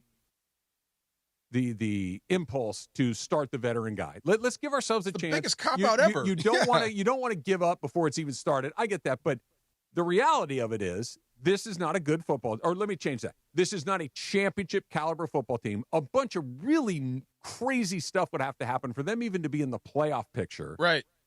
If Dylan Gabriel / Shedeur Sanders is with my quarterback. Let's find out. Right. Like, let's start this right now. Because where you started this conversation, DeMarco, I think it's a good point. Like, we kind of, Joe Flacco's Joe Flacco. He's fine. But Joe Flacco's 40 years old. Like, the future is not with this guy. Right. So if our future is with one of these two guys, wouldn't you rather find out early than late? I would love it. And maybe it's Clayton Kershaw who's messing that up. Because maybe, who knows? Maybe because if the Flacco's guy catches lightning in a bottle and gets it right. Yeah. And they start to look like something. I don't know. I mean, but Kershaw's on a championship caliber team. Yeah, that's the truth. It's just the Browns, they might be the worst team in the league. Probably not, but they might be. So I think they're headed towards that. Let's take a look. Sooner than later, yes. Luka had a knee contusion playing in the European League for Team Slovenia. See? He's fine. See, that's why I don't want him over there. Nobody does. That's why I don't want him playing in that thing. Look, I'm sure every NBA owner of all 30 teams would tell every single one of their players, American players, international players, all of them, I would rather you not play any basketball if it's not for me. I'm paying you all this money. Right. I would like you to do it for me. These guys are going to play in these tournaments. Can't they you always make do. them not do it? You can't do it. Luka, you can't play. Then I'm not going to play for you. I already paid you $250 million. You want him to be miserable? You want him to have bad feelings? No, I want him to be healthy. I don't want him to be hurt. You can't do it, is my point. If you get hurt, you get hurt in a Lakers uniform. What's Mark Cuban went through this with Dirk. We've seen this with Jokic. We see all these guys. They all want to play for their national. So do the American players, by the way. Steph Curry and LeBron James play in the Olympics. When they create an NBA over there, you can do that. Right now, you work for me. Yeah, but it's never been that way. But I need it to be. But usually, I never see that. And they've never played for the Lakers. Well, that LeBron guy James is very valuable to Anthony me. Davis was playing for the Lakers. That's different. This is Luka, who's just getting into shape. I haven't even seen the guy play. I haven't seen skinny Luka play that much yet. Other than the fact it's exactly the same. No, sure. he's skinny Luka now, and we just signed him to be the guy, and now you're getting hurt over there. They're paying LeBron a lot of money. In basketball, where it don't matter. That don't matter. This matters. The NBA matters. That don't matter over there.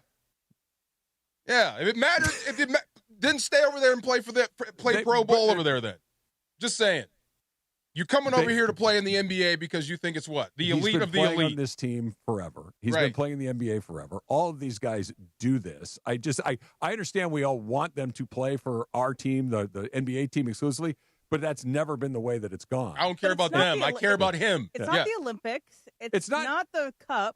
So it's like it's another opportunity for him to get hurt. That's what I'm saying. I don't care what it is. It's another opportunity for him to get hurt. That's what I don't want. I don't see Giannis playing for Greece right now. I don't see Jokic playing for Serbia right now. So it's Luka playing for Slovenia. Maybe I don't have the information. No, I understand what you're saying, and I get your guys' point. If he wants to play, he's going to play. Make him stop. And you can't, like, I understand that just because player X chooses not to play doesn't mean that no one else doesn't want to. Luka wants to play. He's played in this league, I think, every summer he's been in the league. I feel you. I almost don't want you to want to do that. You should want to only play here. What? You're shaking your head. And it feels like every year he misses time. I don't know how to do. If I'm paying you NBA money, I only want you to play in the NBA. I understand, but if 100 things in a row go one way, on the 101st, I'm not going to say I expect it to go the other way. It's just this is what he does. This is how he does. Somewhere, and it scares the daylights out of everybody. But he's fine though, right? It's just seems to be. Look, this. Yeah, he's fine. Here's the deal. This might be the perfect thing. Just enough to make you stop without any sort of risk of real injury. That's a good point. Just one of those, you bump knees. Ooh, blessing in disguise. Let me go sit down for the rest of the summer. Something you knew that was coming, and then you got a little dent. Yeah, he did pretty good. He did look pretty good. I want to see more of it. I just don't want to see him. The last thing you need is Luka coming into camp hurt. Yeah, or his. Yeah, that's for sure. It's delayed. You don't want that. No, I don't. That's especially not the way this team is set up. Yeah, no, they need to hit the ground running. They need to get off to a good start, so all of the noisy stuff can just kind of fade into the background, at least at the beginning. And they do start out with the opportunity for that. For their first 11 games, I believe they only have 5 against teams that were in the postseason, and 2 of them were against play-in teams. So they have opportunity, a good runway to have a good, at least first 11 games. Factor Cap is coming up next. It's Travis DeMarco, 710 ESPN. You never have to miss a moment of LA's mega sports station. Get the all-new ESPN LA app. Just search ESPN LA in your App Store or Google Play. Download, tap, and bam! You got 710 ESPN in the palm of your hand. Hey guys, it's Sedano. Flashy discounts, gimmicky sales? Don't fall for it. At Hernandez Wholesale Flooring, we give you honest, wholesale pricing all year long. No bogus markups, no tricks, just the best floors at the best prices. Call 866-62-FLOOR. No sale beats wholesale. Hernandez Wholesale Flooring, check them out at hernandezwholesaleflooring.net or call them at 866-62-FLOOR. For the best prices on hardwood, carpet, and more, call 866-62-FLOOR. Looking for a one-of-a-kind LA experience? Get a behind-the-scenes look at SoFi Stadium, LA's most iconic sports and entertainment venue. Step into the place where legends play and superstars perform, from concerts to kickoffs. This is where unforgettable moments are made. Explore VIP and premium spaces, walk through the team locker rooms, and take the field like the pros. Even try your shot at a field goal. It's more than a tour, it's your all-access pass. This is your chance to see SoFi Stadium like never before. Book your tour now at SoFiStadium.com. Hey guys, it's Cappy, and I want to remind you about my great friends at Ocean Subaru of Fullerton. You know I'm a huge Subaru fan for so many reasons: safety, technology, versatility, reliability, and you know they're all about that Subaru love promise. Come visit my friend Omar and his team at Ocean Subaru of Fullerton. Not only do they have an amazing line of new Subarus, but they've also got a massive selection of pre-owned certified Subarus at amazing prices. Ocean Subaru, 1100 South Euclid in Fullerton, right off the 91 freeway. Visit OceanSubaruOC.com for more information. Ocean Subaru of Fullerton, where every journey starts with love. You think you know football? Then prove it in the Circa Million Pro Football Challenge, kicking off from the greatest sports destination in the world, Circa Las Vegas. A guaranteed $6 million is up for grabs, with a cool mill going to the winner. Come in last and you got $100,000 coming your way. It's $1,000 per entry, max 5 entries per person. Don't forget about Circa Survivor also, with $15 million in guaranteed prizes. Enter Nevada, play from anywhere. Learn more at circasports.com. Texting enrolls you into recurring automated text messages. Consent not required to purchase. Message and data rates may apply. Hey, Dan, haven't seen you around the gym for a while. Yeah, I've really fallen off. Since I turned 40, I just don't get the results I used to get. Could it be lower testosterone? Lower T. Happens to most guys after 40. I was in the same boat until I started using Nugenix Total T2. Total T2, the new one I've seen on TV. Yep, it's the next generation testosterone booster for both free and total testosterone. It's packed with even more man-boosting power, sending nitric oxide levels skyrocketing in just 3 hours. It actually works? I feel like I'm in my 20s again. I've got more energy, better results in the gym, and things are even better in the bedroom. Send them a text and get a complimentary bottle. Text now for your complimentary bottle of Nugenix Total T2, the #1 testosterone brand at GNC. Plus, text now and we'll include a bottle of Nugenix Thermo X, our most powerful fat incinerator ever, absolutely free. Text SIZZLE to 369369. That's SIZZLE to 369369. SIZZLE to 369369. These statements have not been evaluated by the FDA. This product is not intended to diagnose, treat, cure, or prevent any disease. Here we go. It is Factor Cap time. Factor Cap on the Travis and DeMarco Show. Each weekday around 10:30, producer Emily serves up what's going down, and fun and frivolity ensues. Special thanks to the law offices of Joseph S. Normand for making Factor Cap possible. It's Joseph S. Normand. It's Factor Cap on the Travis and DeMarco Show on 710 ESPN. And if you've been hurt in an accident, let me help you. Call my office at 213-747-2000. That's 213-747-2000. Let's do it. Factor Cap right now. Take it away, producer Emily. Welcome to Factor Cap. Thanks, show. Hi, guys. Buenos dias. Ni hao. Okay, what's that? That's hello in Chinese. Okay, great. Yes. All right. So, I was looking on Twitter and I saw that Diana Rossini was doing her trips around different camps, and she was talking to Mike Vrabel, coach of the Patriots. And in it, she was asking him if anything gets him riled up outside of football. Is there anything else that gets him going? And he kind of went off on parking lot etiquette. And I want you to hear what Mike Vrabel had to say. Yes. People, when they leave their carts in the middle of the parking lot and they don't take them back to the cart return. That's a good one. And then the people at Starbucks that park in the handicap spot and go in there and try to get their order from the mobile order. Who aren't handicapped? By no means handicapped. No, I look in the dash, I look, and then I wait. And then I approach them. Wait. And I say things like, why did you park here? One person would be like, I'm with DoorDash. I'm like, I don't care. That's unacceptable. And then there's the mom that's going to yoga, and she's rushing because she's late. And I'm like, this is ridiculous. If there was a way you could actually punish them, what would you do? I wish I had a boot. That's a great idea. I would boot their car, just like a mobile boot, and said, I parked in a handicap spot, and I'm not handicapped. All right, so there's Mike Vrabel's opinions about parking lots. Pretty funny. My statement is, so you're going to put yourself in the shoes of this mom at yoga, this DoorDash driver. You just pulled into a handicapped spot, or you didn't put your cart back, okay? You're rushing, you're not thinking about it, you just do this, okay? You're in that mindset. You would have the stones to stand up to Mike Vrabel. Travis, Factor Cap. What? Cap, first, to answer your question, is Cap. First of all, I would never do that. Literally, I would never take that spot. Under any circumstances would I ever do it. In your hypothetical, if I did do it and Mike Vrabel said, yo, you shouldn't be there, I'd say, you know what? You're right. I won't do it again. Yeah. Yes, sir. Yes, Yeah. Mr. Vrabel. You know what? You're right. Yeah. I'm going to move. Yeah. All right, DeMarco. What's the question again? So you're going to put yourself in a hypothetical spot that you either parked in a handicapped spot or didn't put away your shopping cart. You are a person that does that. You could stand up to Mike Vrabel. Oh, fact. Absolutely. And I would never, ever, ever, under any circumstances, try to do that. No. Only once have I had to, and it was an emergency.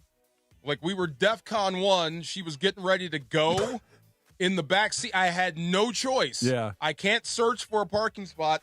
This is it. We're going to run inside. I might do that. And I had no choice. So if Mike Vrabel popped out of nowhere and gave me the look, I would say, look, she's about to go. Yeah. I'm sorry. Here's the keys. Move it. Yeah.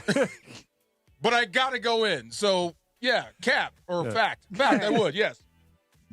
There's chances that people like that won't know who this guy is anyway. So it'd just be another stranger to me. Be like, dude, shut up. Pretty big It's stranger. a big dude. His nose is like over here. Even everywhere. if DeMarco was like, hey, dude, like even if it was you, I'll be like, yeah, sure, dude, I won't do it again. But I will stand up to him. Yeah. When he started talking about parking lot etiquette, and by the way, the shopping carts is a good example. The handicap spot is a very good example.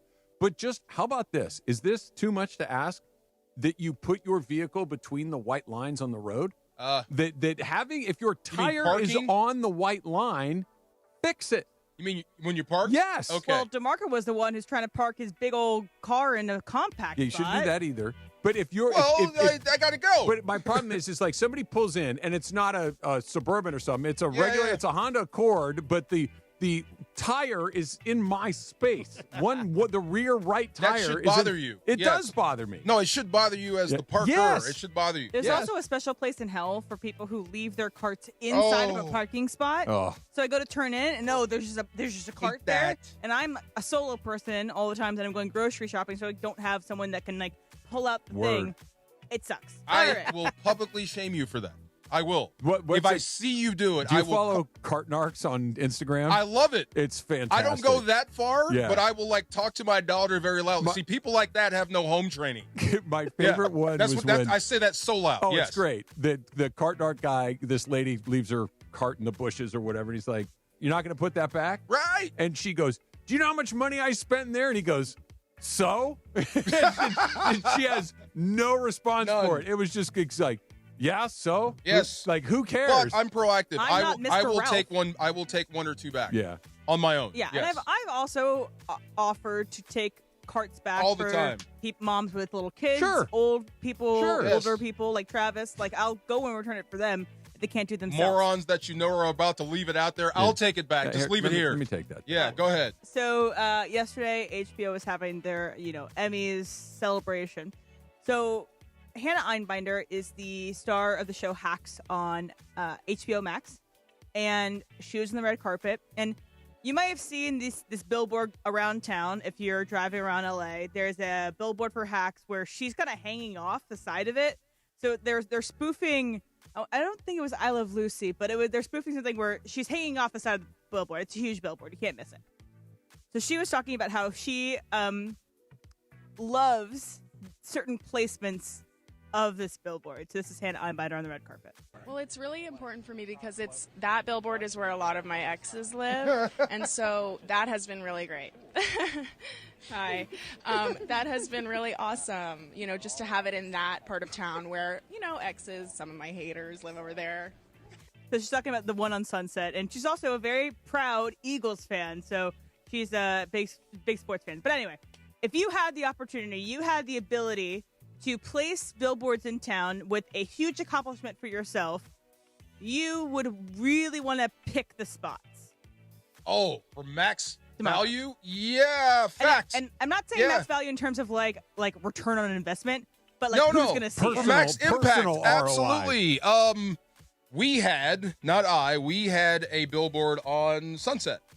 So my mug was up on Sunset, and that was really freaking cool. Yeah. Yeah, and I like a supermodel pose. Like that. It was weird. But yes, if I could pick spots. For Best Damn, you're talking about? This was for the NFL show they kicked us off too. Okay. Yeah, this was our goodbye show. Yeah. Michael Irvin, me, Tony Siragusa. Okay. And Tommy Davidson. Oh, yeah. Yeah, so we all had these shots. But if I could, I would put one right outside my high school. I'd put one right outside my neighborhood where I grew up. And I would definitely have a bunch near the Niners. Wherever they are. Oh, yeah, absolutely. Just for you. Yes. Wouldn't you?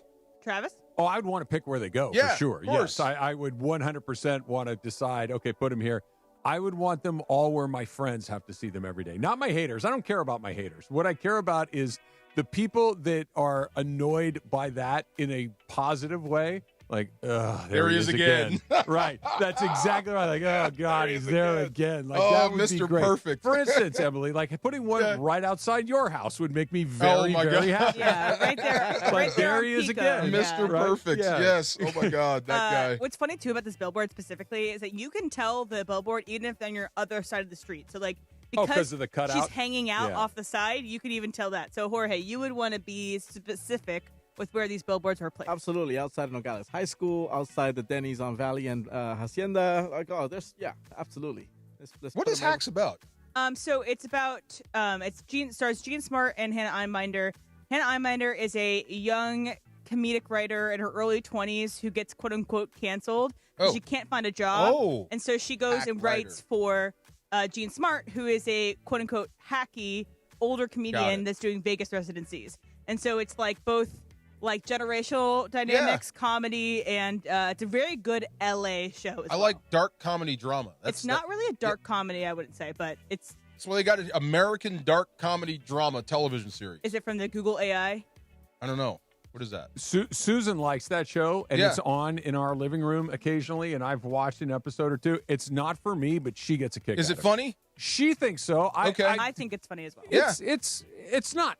Put it this way. Is it snarky? It's not one of those, I got to get out of the room. I can't watch this. Okay. It's not one of those, but it's also one of those, I'm staring at my phone 98% I wasn't of the sure. time. Like, hack could be taxi cab driver or doctor show. Like a hack comedian. Yeah, something. Okay, hacks. And it's also a good show about, like, generational dynamics, and especially, like, in feminism and stuff. It's like, Jean Smart believes she's a feminist because she, like, broke through glass ceiling. She was her character, first woman on late night, etc. But then there's, like, the younger generation that's like, no, you don't do enough. But it's, like, a really good back and forth. Factor Cap is brought to you by the law office of Joseph S. Normand. You got a lot of choices in your legal team, but family always comes first with Joe. Call 213-747-2000. That is the law office of Joseph S. Normand, 213-747-2000 or normandlegal.com. I would take Luca's passport. You can't leave. Yeah, put him on the no-fly list Matter so of he fact, can't get out of here. You can't go home ever again. Don't take his passport. You can't go home ever again.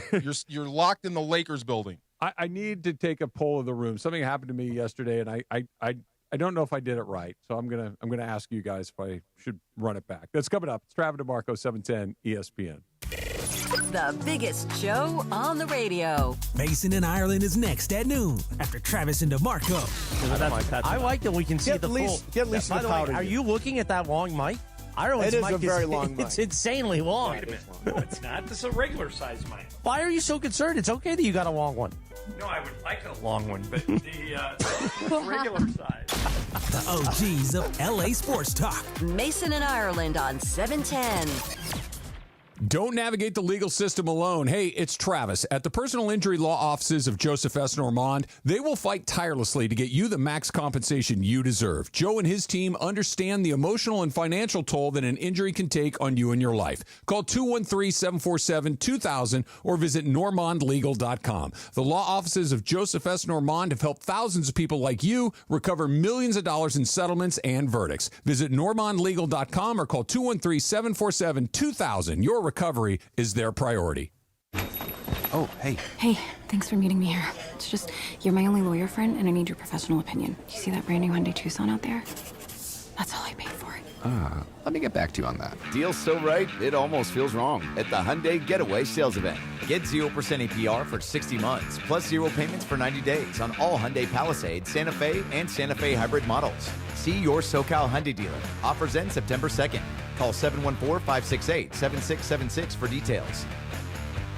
Your fantasy draft is here. The Smack Talk is starting, and this season, ESPN Bet is giving you more ways to ride with your squad. Introducing ESPN Bet Fan Center, where you can instantly link and bet on your fantasy teams right in the ESPN Bet app. An enhanced sports betting experience only from ESPN Bet, the sports book for sports fans. Download the app today. Must be 21 plus. Gambling problem? Call 1-800-GAMBLER. In New York, call 877-8-HOPE-NY or text HOPE-NY 467-369.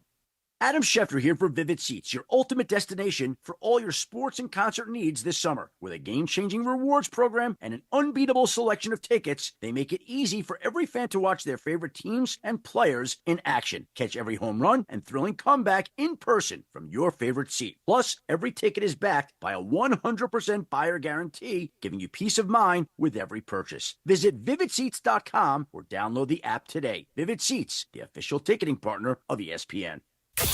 And yes, welcome to the Travis and DeMarco Show. Now mornings, 9 a.m. to noon on 710 ESPN, your destination for LA sports. Let's get back to the fellas. The Travis and DeMarco Show continues right now. Don't stop, make it pop, DJ I want to do a question real quick. So at 10:15, we were talking about Luka playing in EuroBasket and, getting the knee contusion scared us all. So someone let me know that Giannis and Jokic will be competing. He just isn't getting covered as much as Luka is because Luka's such a big story with all the weight he lost, everything like that. He's on the Lakers. So, yes, they are more than just Luka competing this summer. Good. They can compete and they can get hurt. Not our guy. Take his passport.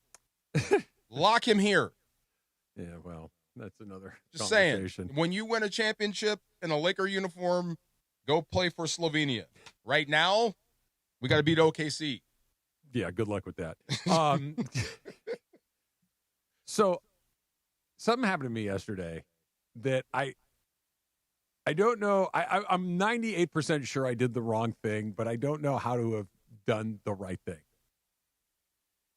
I ended up buying something yesterday that was that is usually inexpensive, that it turns out once I got it home, I realized I had picked up something that was very expensive. You didn't buy another ice machine, did you? No. Oh. So it was just one of those things like, wait, why is that? Going through it, like I didn't really think too much about it. I threw it in the cart and I'm like, whatever, just we'll get it. And then like a second take, I'm like, wait, what is going on here? Something that should have been one price was like 5x. Way out of whack. Okay, 5x. Now it's not enough that it's going to break my weekly budget, but it's just way too much for that. For that. Yes. Okay. A lot of that going on. By the time I realized what had happened, I was home. Oh, you already paid for it. I'd already paid for it. Oh. I'd already paid for it. Do you go back and get your money back, or do you just kind of say, hey, lesson learned, double check prices before you check out? How far would it be to go back to that place? It would take me a half an hour to do it round trip. Okay. Half an hour round trip to do it. Yeah. Okay. I would say take it back, but wait for the next shift. Don't let anyone that saw you buy it see you take it back. Yeah. Yeah. Oh, that's interesting. Yeah. I have another philosophy with this of like, and this is something my mom kind of instilled in me of like your money, your time is valuable. So think about your hourly rate for your job. Is it worth the hourly rate you get? You know what I'm saying? I understand exactly what you're saying. And put it to you this way. It's not the amount of money that it was. It's the amount of money it should have been. Right. It wasn't the outlay. It's just, it literally should have been 20% of what it actually was. And again, it's not going to change my life in any way whatsoever other than I don't want to have paid that much for that. I'm with you. I've been putting stuff. I'm not paying that much for that. Yeah. Is it an easy that's return? ridiculous. Like, would it have been simple? Yes. Okay. I don't know. I think I probably would have gone back. Okay, now I don't want to get into any details. I said I told you what it was. Okay, would you have taken that back? The next morning. Yeah. Okay. With the morning shift people. Yes, absolutely. No, not for that. Right. This happens a lot at my house. Brenda just buys stuff, just whatever, and I say, "Why did you spend that much on that?" She's like, "I need it. Who cares? That's it. It's the end of it. I don't want to hear it." I'm like, "Oh, I'm gonna take it back." She's like, "No. I need it. As a matter of fact, I'm going to open it." She opens it, and I can't something return it. Something that should cost you $2 costs $10. No. So like it's not going to change your life, but it's like there's no scenario where I'm paying $10. If somebody said, "Hey, that's $10," you would never buy it. Heck okay, no. so Right. So I don't think this is your situation, but like, okay, this is the great situation with DoorDash. Okay. Yeah. So your meal from McDonald's, if you had gotten off your butt and gone there yourself, it probably costs $10. Yeah. But to get it delivered to you is really nice, convenient. If you're under the influence, you don't want to get in a car, so you can get your food still. But then it ends up costing $25. No. Sometimes it's worth the squeeze to sit on your butt. I'm going into that with my eyes open. Right? That's one of those, okay, let's use the same analogy. You go through the drive-thru, and what your drive-thru meal is usually $14.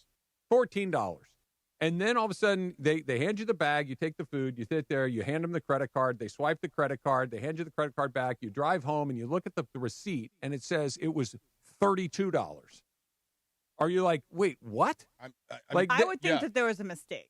There wasn't a mistake. Right. It was my mistake in not looking at what it was I was buying. It's 100% my fault.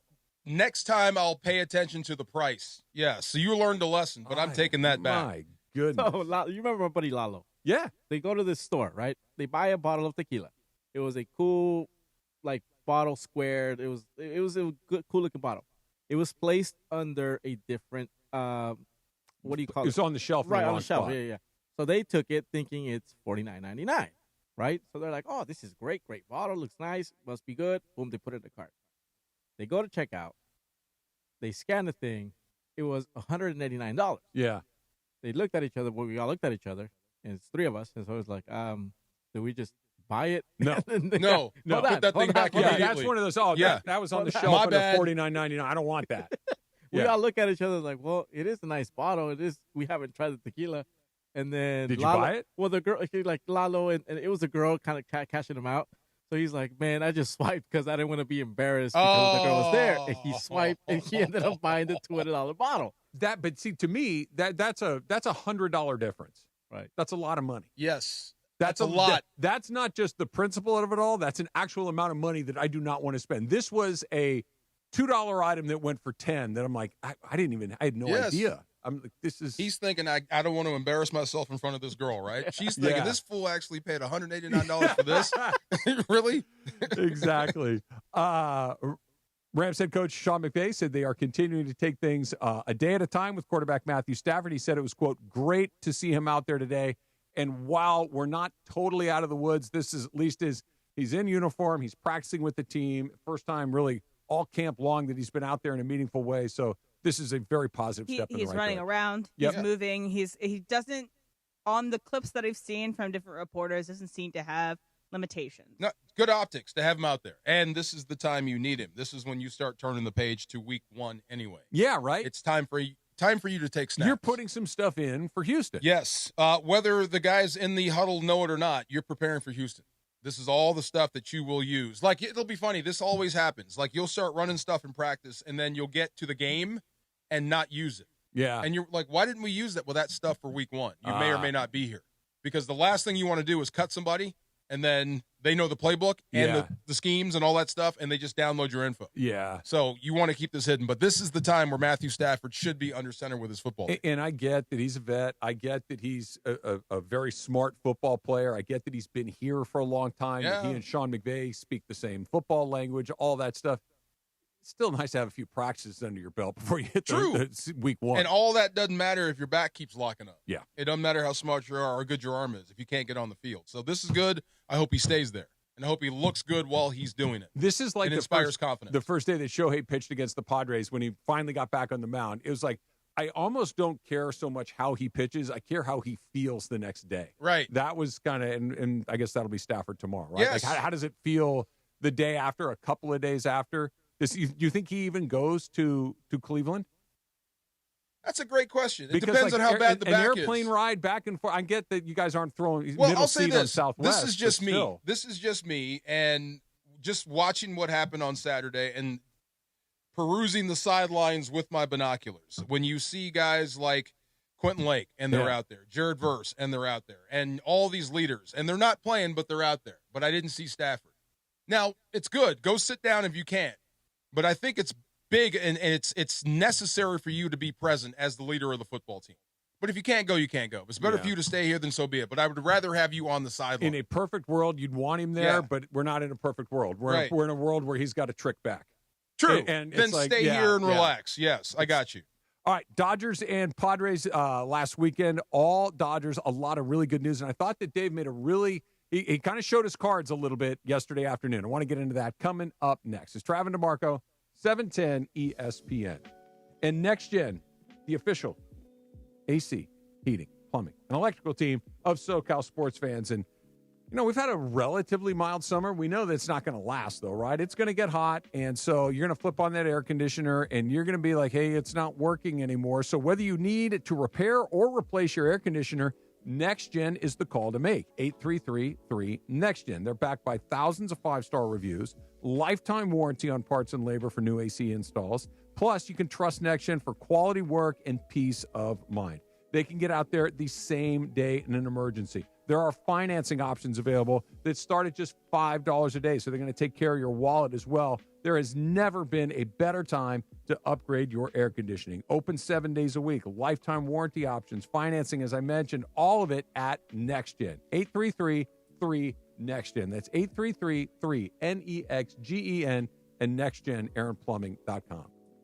Are you ready for amazing golf at one of the best courses in Southern California and to be part of raising money for an incredible cause? It's time for the 4th Annual Give Back Golf Classic, Friday, August 29th at the stunning Black Gold Golf Club in Yorba Linda, benefiting the Folds of Honor Foundation. Folds of Honor, they have a mission to empower deserving military families with educational support and opportunities. Register to play now at blackgoldgolf.com/FOH. Plus, there are still sponsorship opportunities to be part of this amazing event. blackgoldgolf.com/FOH. One of LA's best kept secrets in the heart of Los Angeles, East Central Hotel offers effortless accommodations and unparalleled accessibility. The East Central Hotel is for everyone looking for entertainment with their trendy, spacious rooms, a renovated gym, and a patio lounge for breakfast, dinner, and drinks. Stop by their incredible Nixo Lounge before your next event at LA Live. Book your stay at eastcentralhotel.com or call 213-748-1291 today at Entertainment's official address.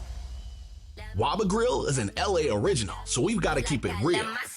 Real fresh with our Asian-inspired menu that's grilled to order every time. Take me up and never put me down. Real quality with our marinated proteins like hormone-free chicken, ribeye steak, wild-caught salmon, and shrimp. Enjoy $5 happy hour weekdays after 3 p.m. with our 5-piece pork veggie dumplings and a value-sized premium beverage drink like our tangy passion fruit lemonade. Waba Grill, keeping it real every day for you. Rams fans, the 2025 Rams regular season is right around the corner. Don't miss any regular season home games this year with marquee matchups against the 49ers, Lions, Texans, Buccaneers, and more for only $97 per game. In addition, get home playoff ticket access, interest-free monthly payment plans, and stadium event pre-sale access. Visit therams.com/2025. Again, that is therams.com/2025. Secure your season tickets and see you at the Rams house. Hi, this is Sean McVay of your LA Rams. The Rams play here.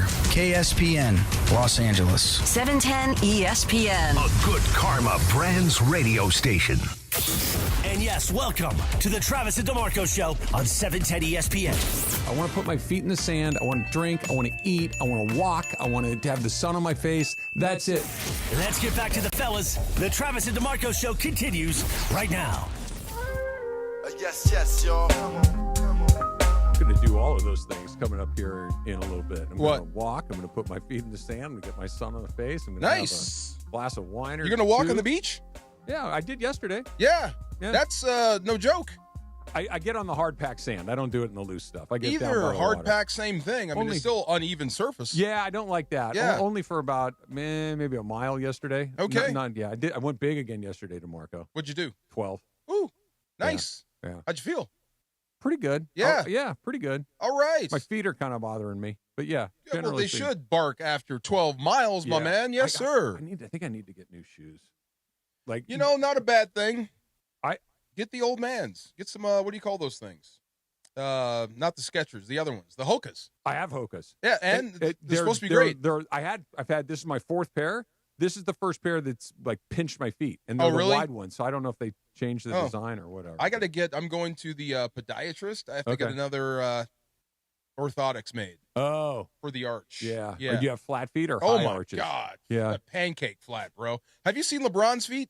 Those ugly, gnarled, wrinkled, terrible-looking things. Basketball players have the worst feet of anybody. But we're getting close. My feet look bad after all this walking. LeBron's look like you put him in a wood chipper. Yeah, good Lord. They just look terrible. Yeah, toes on top of toes. But it's a bad beach deal. workouts are rough, so be careful out there, especially with your back. How is your back? Much Mr. better. Needle Guy? Much better. Okay. By the way, let's go. Portal? It took a little longer than I thought it would, but I finally feel like myself again. Oh, the blank works, doesn't it? Tordal works. It got there eventually. Absolutely. Be sure to join 710, the summer tradition at Hollywood Park Casino, the ultimate fantasy football draft party. You can win a spot for you and your 3 friends right now if you call it 877-710-ESPN. Caller number 7 will win a spot. It's all happening Thursday, August 28th, Hollywood Park Casino. Going to be a party. Listen all week for a spot in the ESPN LA Fantasy Football Draft. I didn't even Call think in about right now. Yeah. Call in right now. Right now. I didn't even think about that till right now. Stafford coming back. That's huge for people that want Devontae or Puka. Sure. Because I heard that was an issue. Now that if Stafford is out, then you may draft those guys a little bit later. Now, change your strategy again.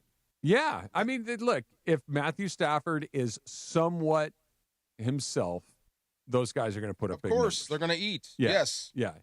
Same thing I said with people with Malik Neighbors. Look for him early, guaranteed he's going to get better quarterback play than he's had in New York. No matter what you think of Russell Wilson, he's better than what they had last year, which means he's going to be better. Yeah. Fantasy football has so much to I don't play a ton of it, but it just seems to me any wide receiver that's dependent, like, don't you have to look at the quarterback first? Yes. Like that. Now that I get it and this whole flag thing, I was so resistant and so I hated it that I ignored it. And the more we talk about it and the more people I know that are playing it and talking about it, it is a way to keep, like you said, keep in touch with the entire league. Yeah. But now I get what the strategies are. I think I can actually put together a pretty good team. Okay. I think so. If this is what we're looking for and this is how you're looking, I think I can put together a pretty good team. So yesterday, with the game on the line, Dave Roberts went to Blake Trinan in the top of the 7th inning. 1, 2, 3 for the Padres was coming up. It was going to be Tatis, Arise, Machado, right? The teeth of their order in the 7th inning. So, no matter what happens, they're still coming up to bat 2 more times. He went to Trinan in that moment, and I think that was the first time that you knew pretty much for sure that no matter what happens from here to the end of the line, assuming health, Blake Trinan's going to be the guy they asked to get the biggest outs. That was the – now, they came up again because the 2 guys that came in after Trinan were not able to keep it small, but that was, okay, Blake Trinan's going to be – we're going to win a bunch of playoff games or not based on Blake Trinan and his success. That was a very clear moment. I like that role for him. I do too. I like his stuff and Dave trusts him for that moment. Was he the same guy that Dave went out there and gave the pep talk to? Yeah, well, he was the guy that went 3 innings in Game 5 yes. in New York. But when Dave broke character and went out there and gave him like a little pep talk, yeah. that was him. Yeah, that's a guy you trust. Absolutely, a guy that you trust that will not get wide-eyed in the moment. That's it. Yeah. And that we know the stuff is electric, but he has not looked great so far since coming back this season. It's getting better, which is good news. He's getting a little sharper as we get closer to the thing that means the most. But I think you nailed it. I trust this guy, and I know for sure he's not going to have big eyes. Yes. He might fail, but it's not going to be I'm willing to fail with him. Yep. Yeah. And that's what it was. And I don't think he has that relationship with Kirby Yates. He doesn't have that relationship with Tanner Scott. Both of those guys are going to go on rehab assignments, and hopefully they're back and they're effective. But he's going to sink or swim with Trinan. No doubt. And I think something you said the last week, you've been saying it for a while now, about starting pitching has to carry their own water. They did this weekend. And they showed you a little bit. They went a little bit longer than you thought, right?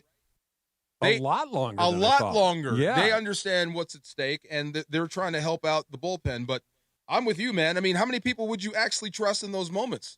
Right now? Right, if you were Dave. None of them. Like Except for him. Well, right. I trust him historically. Today, I trust him a little. They're so shorthanded down there. But look, Kershaw, 6 innings. I only got to get through 3 innings. That's way different than 4 or 5. Right. Same thing. But Blake Snell was on the ropes in the first inning. Padres kind of ran themselves out of it, and then he settled in, which really good pitchers will do. Like, you had a chance to get me, you better get me. And you didn't. Good. But you didn't get me, so now I'm going to, he settles in. He goes 6 innings as well. So if I only got to get a couple of more guys out there to cobble this thing together to get to the finish line, I feel pretty good about it. Orioles told us this a million times. But when you got to go through 5 different guys, one of those guys is probably going to have a bad night. They're going to find you. Yeah, they're going to find a way. And they didn't have to do it. And that was the sauce. Because think about it. You can get 6 innings. Let's use 6 as the most optimistic standard. Now I got Scott, I got Yates, I got Trinan, I got Vezina. Okay, I got 4 options to get through 3. That's pretty good. And now all of a sudden, if Bonda can start to pitch pretty well, if Edgardo Henriquez, who threw 103.6 miles an hour this weekend, yes, if we can get him to locate a little better, you're starting to see a few more. Right now, it's just whatever we got, your next man. That's why Vezina pitched the 9th inning last night, even after pitching the 8th inning. It's like, And we got nothing to try. left. Just right. go for it. What's your thoughts on Bonda? For some reason, I think he's got that glow. He does. You can see, right? Okay, it's not just me. Okay, No, thank you. Okay. You know what it is? What? He's not scared. Confidence. Yeah. It's, you might hit me, but here it comes. You know, I dig that. Yeah, bodybuilders say that about guys. They look different. If there's no confidence, their muscles start to shrink. With him, you can tell there's something going on with this dude. He just looks a little bit different. I think I would trust him towards the back end. In big games. This is why. Yeah, I would. He's more of a middle guy than a back end guy, but yes, like this is why guys like Bobby Miller and Dustin May and some of these other guys. Robleski is better, but got off to a weird start. Knack and Sheehan, dude, attack.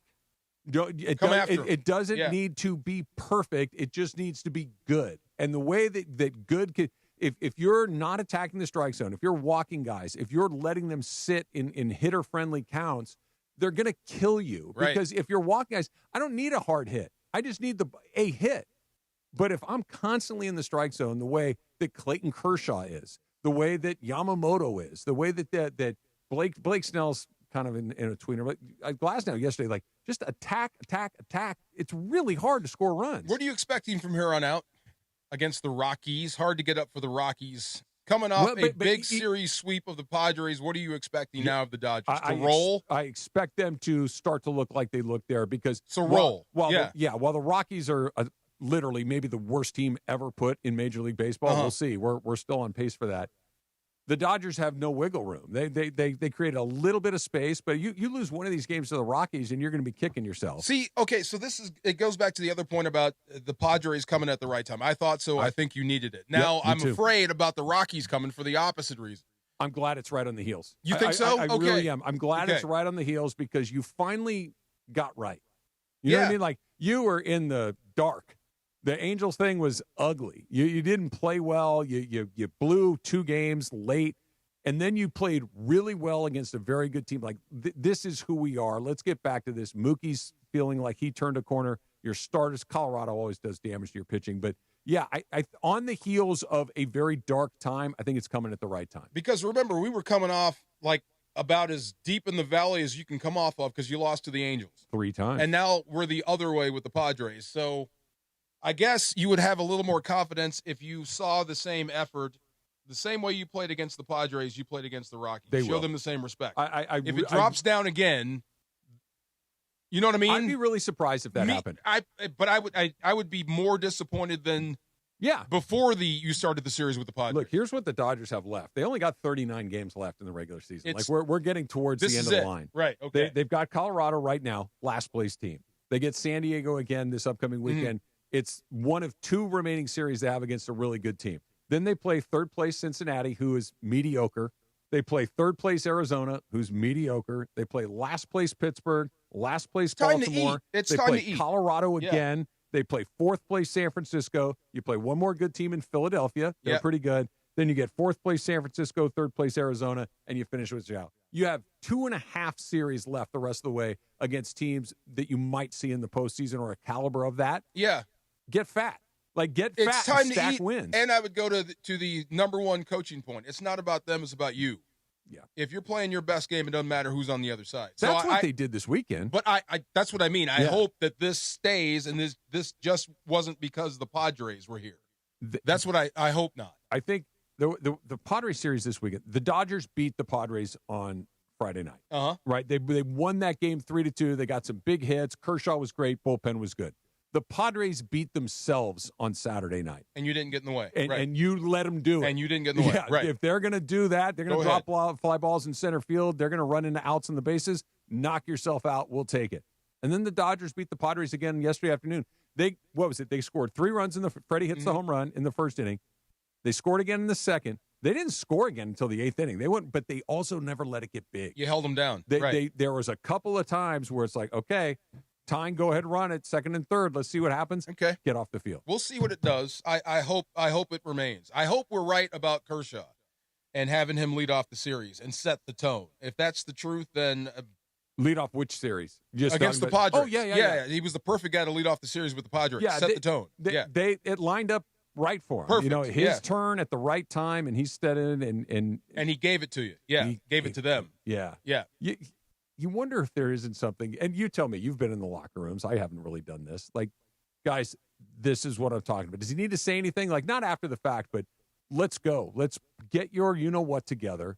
Enough of us looking like a mediocre team. You are this guy. You are this guy. You are this guy. I'm this guy. Let's go out there and find a way to look like this, because for 2 months, we've looked like every other team. I hope he doesn't have to say it, because they know what he's going through. And to pitch like that, I hope it was like, they were as unspoken. Yeah, like what he's going through, and he goes out and he gives you that effort, and he's doing it for you. That it doesn't need to be said. I'll give you one quick story. We were in this battle with New Orleans, and there's always hatred there with the Saints.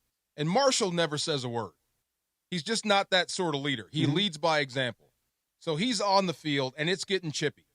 And Marshall starts throwing punches. Okay. Like, it means a lot. He didn't have to say a word to us, but when we saw him step out of character and do that, it wasn't a team melee. He was just throwing back at a guy that was jawing. It was like, oh, that's what this means. This is serious. And we ratcheted it up. So I hope that if it's a miracle that he's out here doing what he's doing, I hope that filters down. He doesn't have to say it to his guys. So we got some Luka updates as of 13 minutes ago from Mark Stein. And an update is that Luka Dončić has been cleared to play for Slovenia in Tuesday night's game against Great Britain. I didn't clear him. No, he's not cleared to play. Yeah, he's going to You're not allowed to play. The DFAR, you got to sign his permission slip. Also, who's playing for Great Britain? That's true. Who do they have? Best English basketball player. Is there one? Oh, my goodness. I don't know, man. Yeah. I can't think of one guy from England. Somewhere. Amici, played for the Magic for a while. I believe he was English. Really? I think Okay. so. Wow. I think he's 7-footer. That's the only guy, because I'm going through my head, like trying to think of the accent, the voice. He's Apparently, the only one I can think OG is a OG Anunoby? Yeah, represents the UK. Okay. Well, Ben Gordon. Ben Gordon? Ben Gordon? I don't know. This is what Google AI is giving me. I wonder if this could be Ben one of those Gordon? things. Ben Gordon? Like from the Bulls? UConn? No, really? Is But he it from might be England? like one of those things where like your parents are British or some roundabout way. Rob Manfred said something that is pretty interesting. I either hate it or I'm 100% in. I can't decide. It's coming up next. Travis DeMarco, 710 ESPN. Tonight, history happens on ESPN television. Don't miss Rich Eisen's return to SportsCenter for the first time in over 20 years. Rich Eisen hosting SportsCenter tonight at 8 p.m. on ESPN TV, right after Monday Night Football.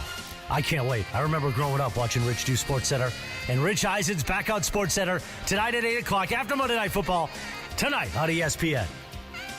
Accident or injury, call Jacob and Ronnie. Call Jacob. Winning matters, especially after an accident. At calljacob.com, we're here for you when you need a big win. After an accident, go to calljacob.com or call 844-24-JACOB. That's 844-24-JACOB.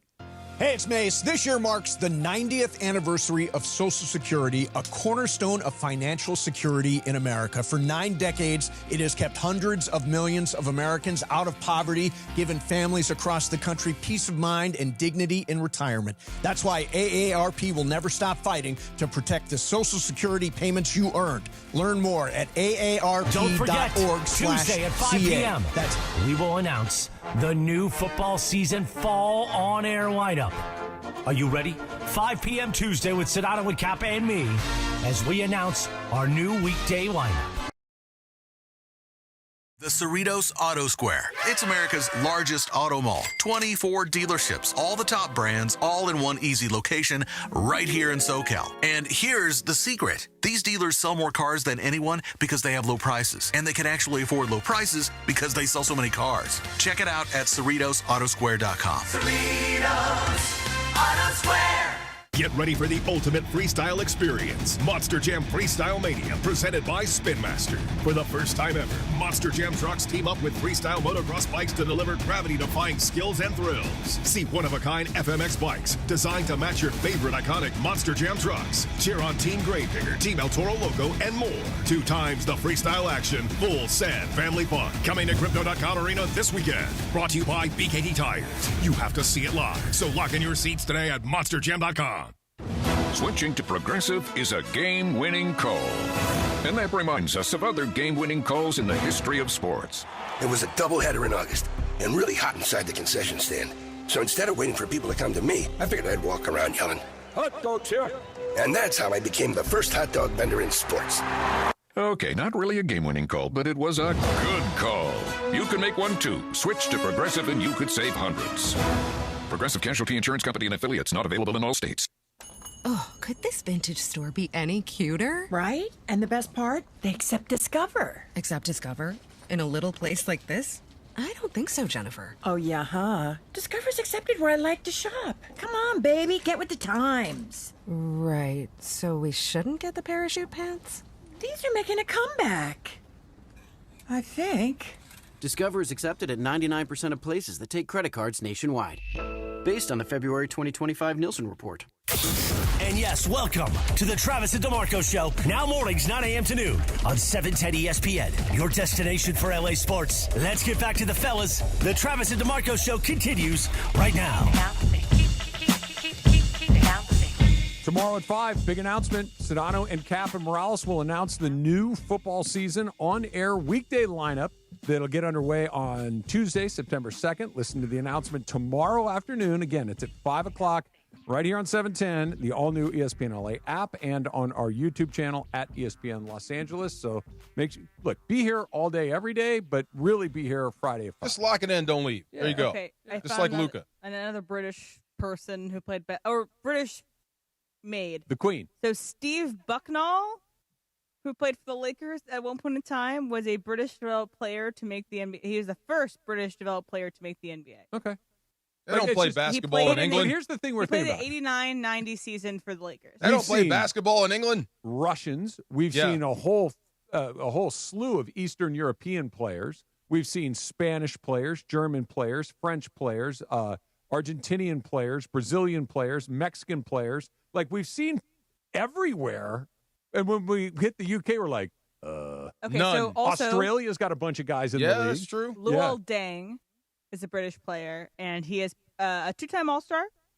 So probably the most successful British player that they've had. Yeah, you don't want to say the words Luol Deng around Laker fans. That was not a good time to be a Laker fan. Wow. When all of a sudden it's like, wait, we got Luol Deng and Timothy Mozgov.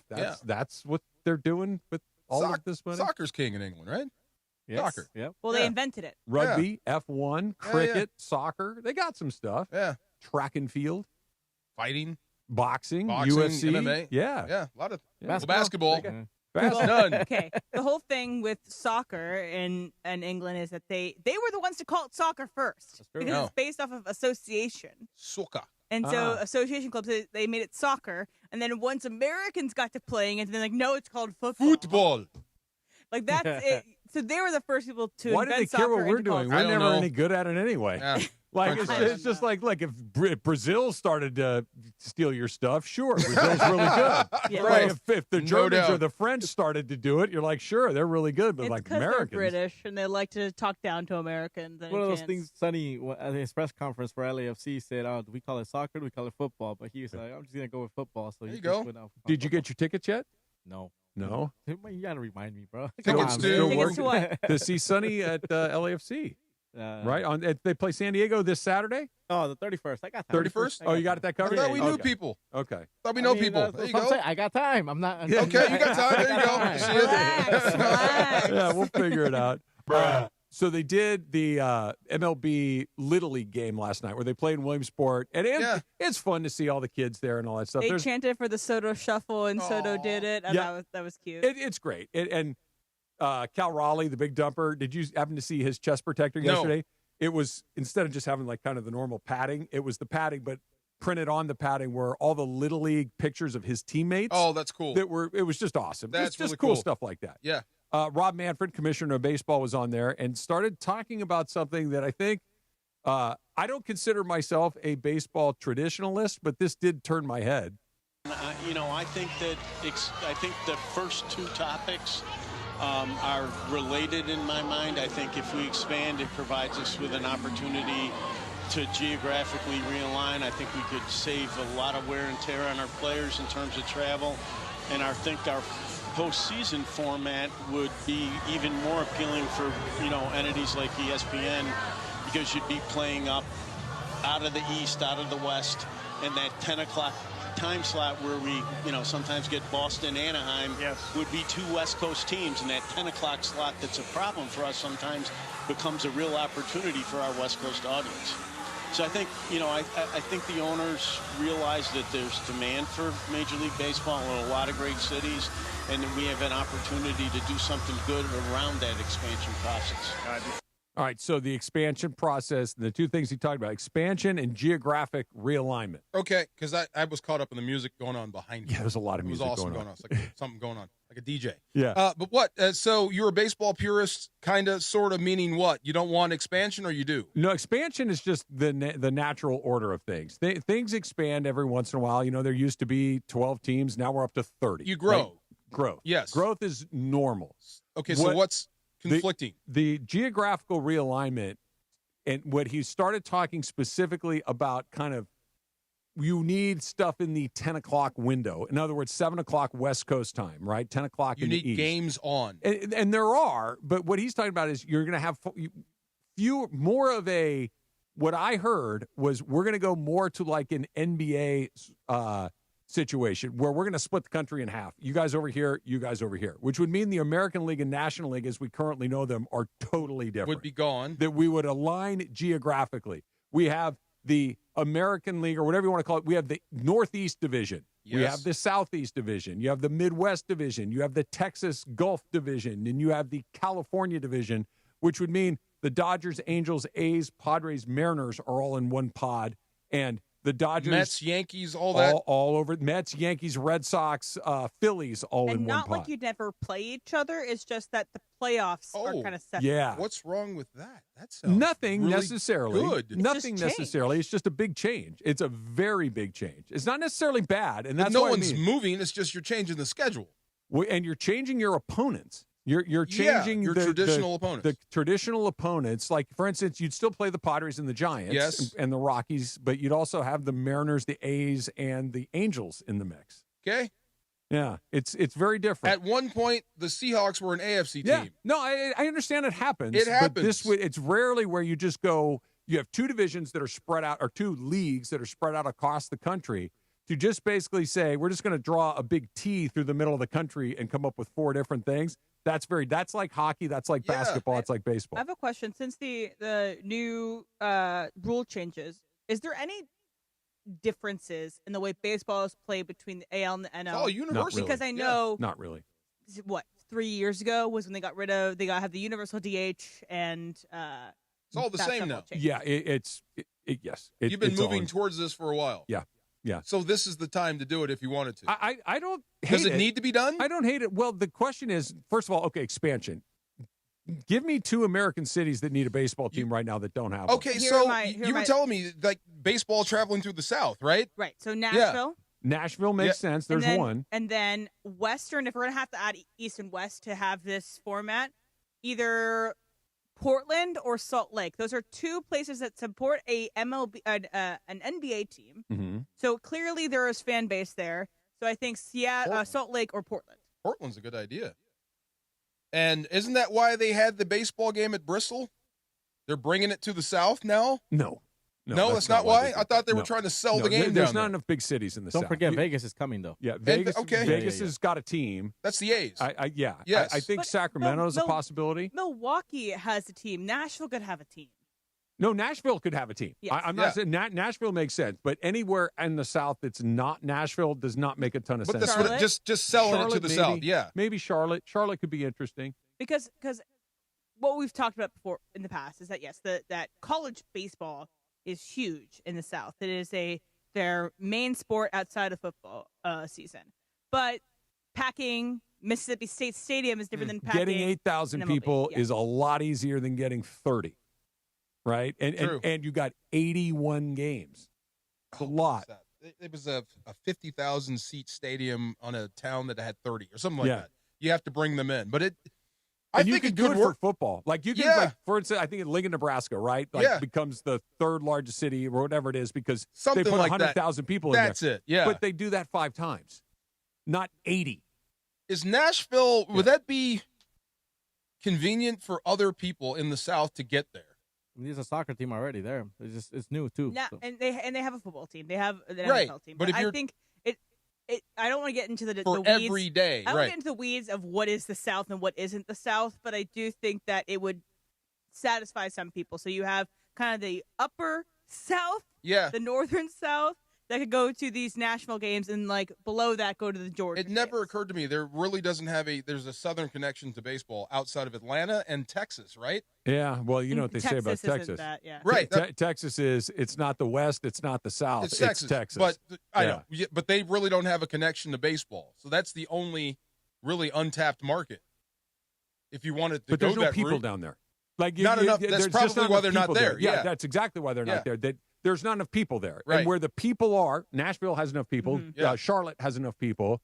Maybe Salt Lake, maybe Portland. Neither Richmond, one of those Virginia, but it also doesn't have enough either. Yeah. But like they get people to go to the minor league game, but it also Where would you go? The only one that makes some pretty obvious sense to me is Nashville. But you got to do two. To have an odd number of teams in baseball won't work. What do you think of Portland? It's not a huge city. It's you know what I mean? Like they've got some money. But Portland maybe, Salt Lake maybe. I don't know. Like it doesn't feel like. Put it to you this way: there's a lot of ballparks around Major League Baseball as currently constructed with 32 teams that don't put any butts in. This is seats. true. Here's one more. Yeah. Sacramento. Yeah. They will be having the team this year. The A's will be playing there this year. Maybe it's a trial of is there enough fervor in the city to have Building a professional sports new team? stadium You'd or have playing to. minor league? No, you'd have to build a new one. You would have to. Yeah, it's got to be bigger because that's like a 10,000, 12,000 A's seat then. arena. Kept the A's and put another team in Vegas. The problem is the A's didn't want to stay. Yeah, they want out, and they did. They want to go to Vegas. Yeah. Okay. We'll see. You don't mind expansion though, right? Oh no, expand as long as there's an appetite for it. So what's bumping up against your? Oh, it's just the Reedy. Yeah, and I don't hate Getting rid it. of NLAL. I don't hate it. Yeah. But the other thing is if you do expand, and obviously, first of all, the quality of play goes down when you expand right away because you're getting more minor leaguers in there because there's another 50 jobs that you'd have to figure out.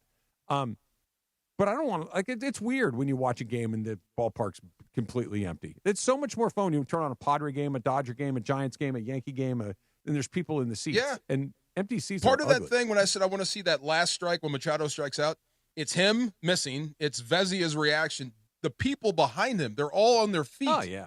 That, I agree with you. Packed baseball is better. There's energy in the ballpark. It's super fun. If it's empty, it's like, yeah, okay, hurry up and get this over with. It happens very fast. Hot and Cold's coming up next. It's Travis DeMarco, 710 ESPN. Hey, it's D-Far here. You can play your perfect combination at Pechanga Resort Casino, Southern California's premier resort casino experience. You don't have to get stuck in traffic. You can be at the best casino resort in Southern California in less than 1 hour, depending on where you are. Pechanga gives guests all the amenities they expect of a world-class resort. I expect a lot. Like exceptional entertainment, dining, spa, golf, let's not forget round-the-clock gaming excitement. The casino floor, huge and clean, and everybody's really nice. There's 1,100 hotel rooms and suites, the spa, the golf course, 20 bars and restaurants. And I think I've gone through about 7 of them, so I have some work to do there. And so much more. Make Pechanga Resort Casino the largest, or one of the largest resort casinos in the country. So come see why readers of Newsweek and USA Today have voted Pechanga Resort Casino the best casino outside of Las Vegas. So whether your idea of entertainment is lounging poolside or putting a great bet on blackjack, Pechanga Resort Casino is waiting for you right now. Visit Pechanga.com, or call this number, 888-PECHANGA, 888-PECHANGA to book a reservation or for more info. Also, follow them on Instagram at Pechanga Casino. LA's mega sports station. 710 ESPN.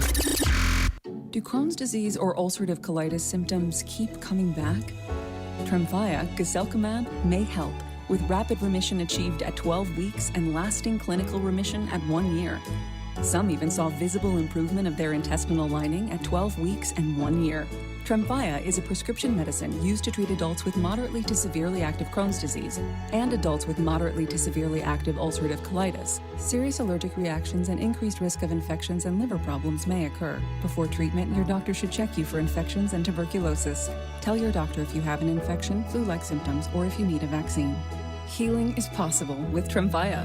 Approximately 3 out of 10 patients were in endoscopic remission at 1 year, based on areas visualized on colonoscopy, which may not represent the deeper bowel layer or entire GI tract. Individual results may vary. Ask your doctor about Tremfya today. Call 1-800-526-7736 to learn more or visit tremfyaradio.com.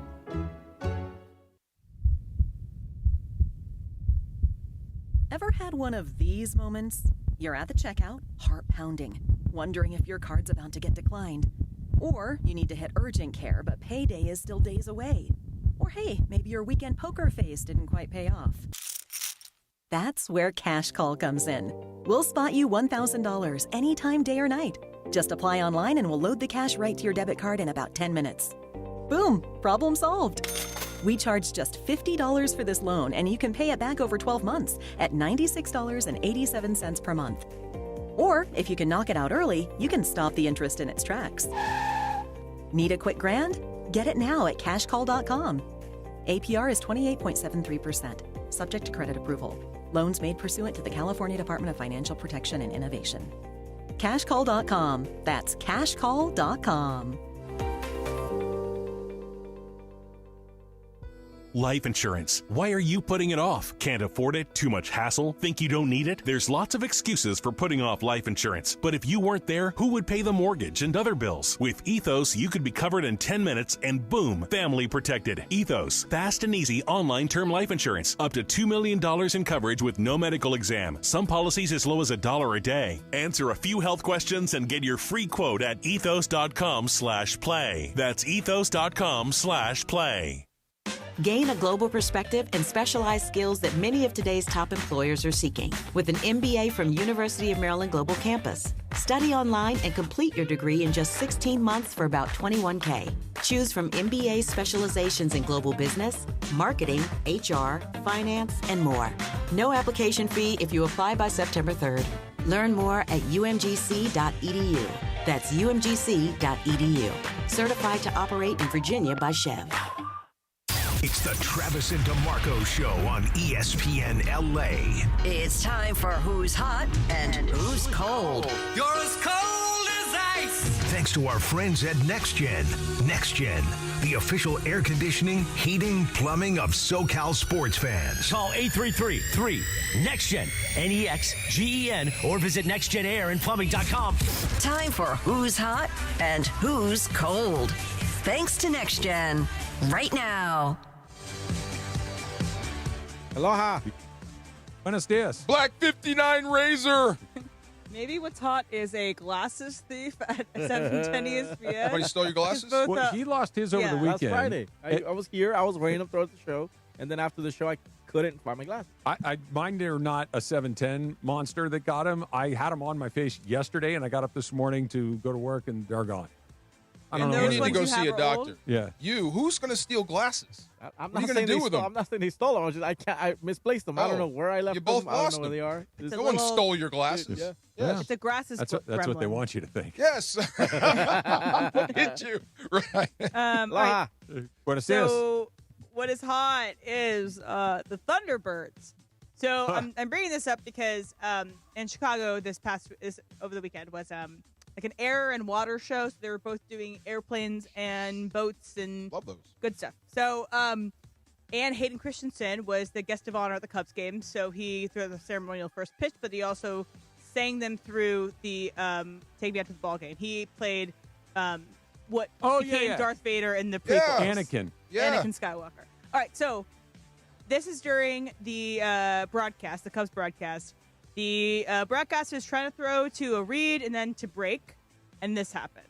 Cubs baseball brought to you by Motorola.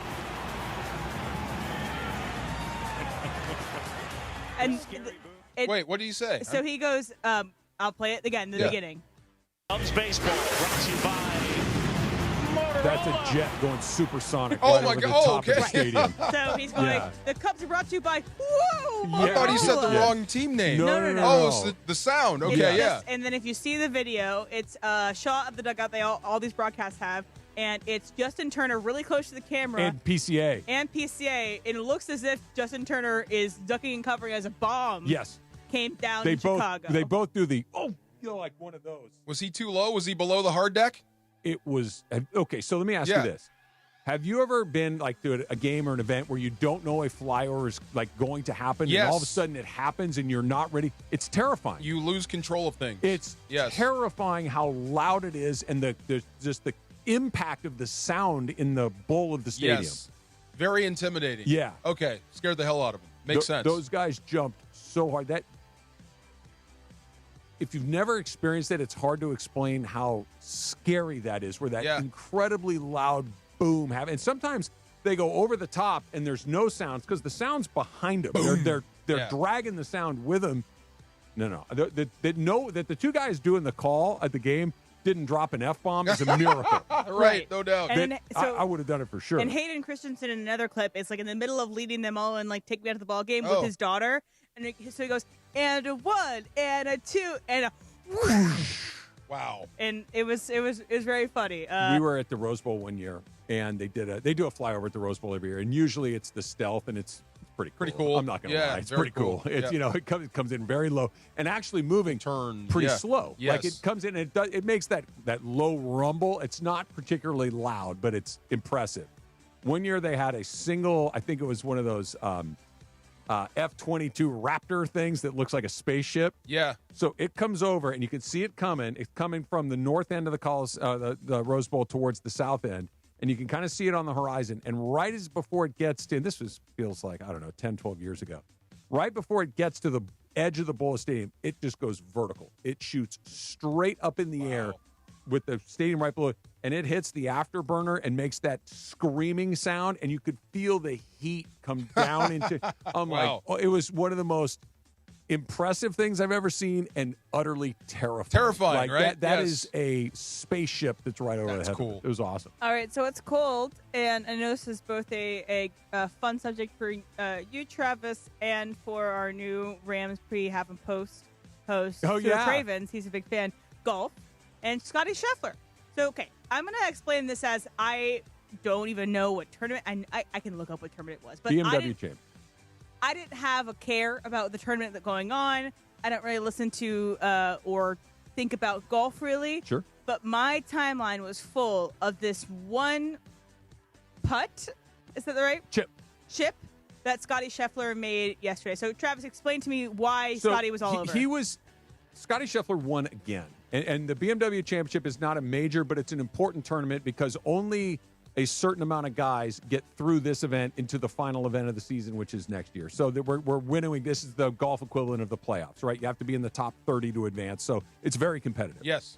Scheffler is going to make it regardless. But again, he's going to win again. They're within one shot. Him and Robin McIntyre are separated by a shot.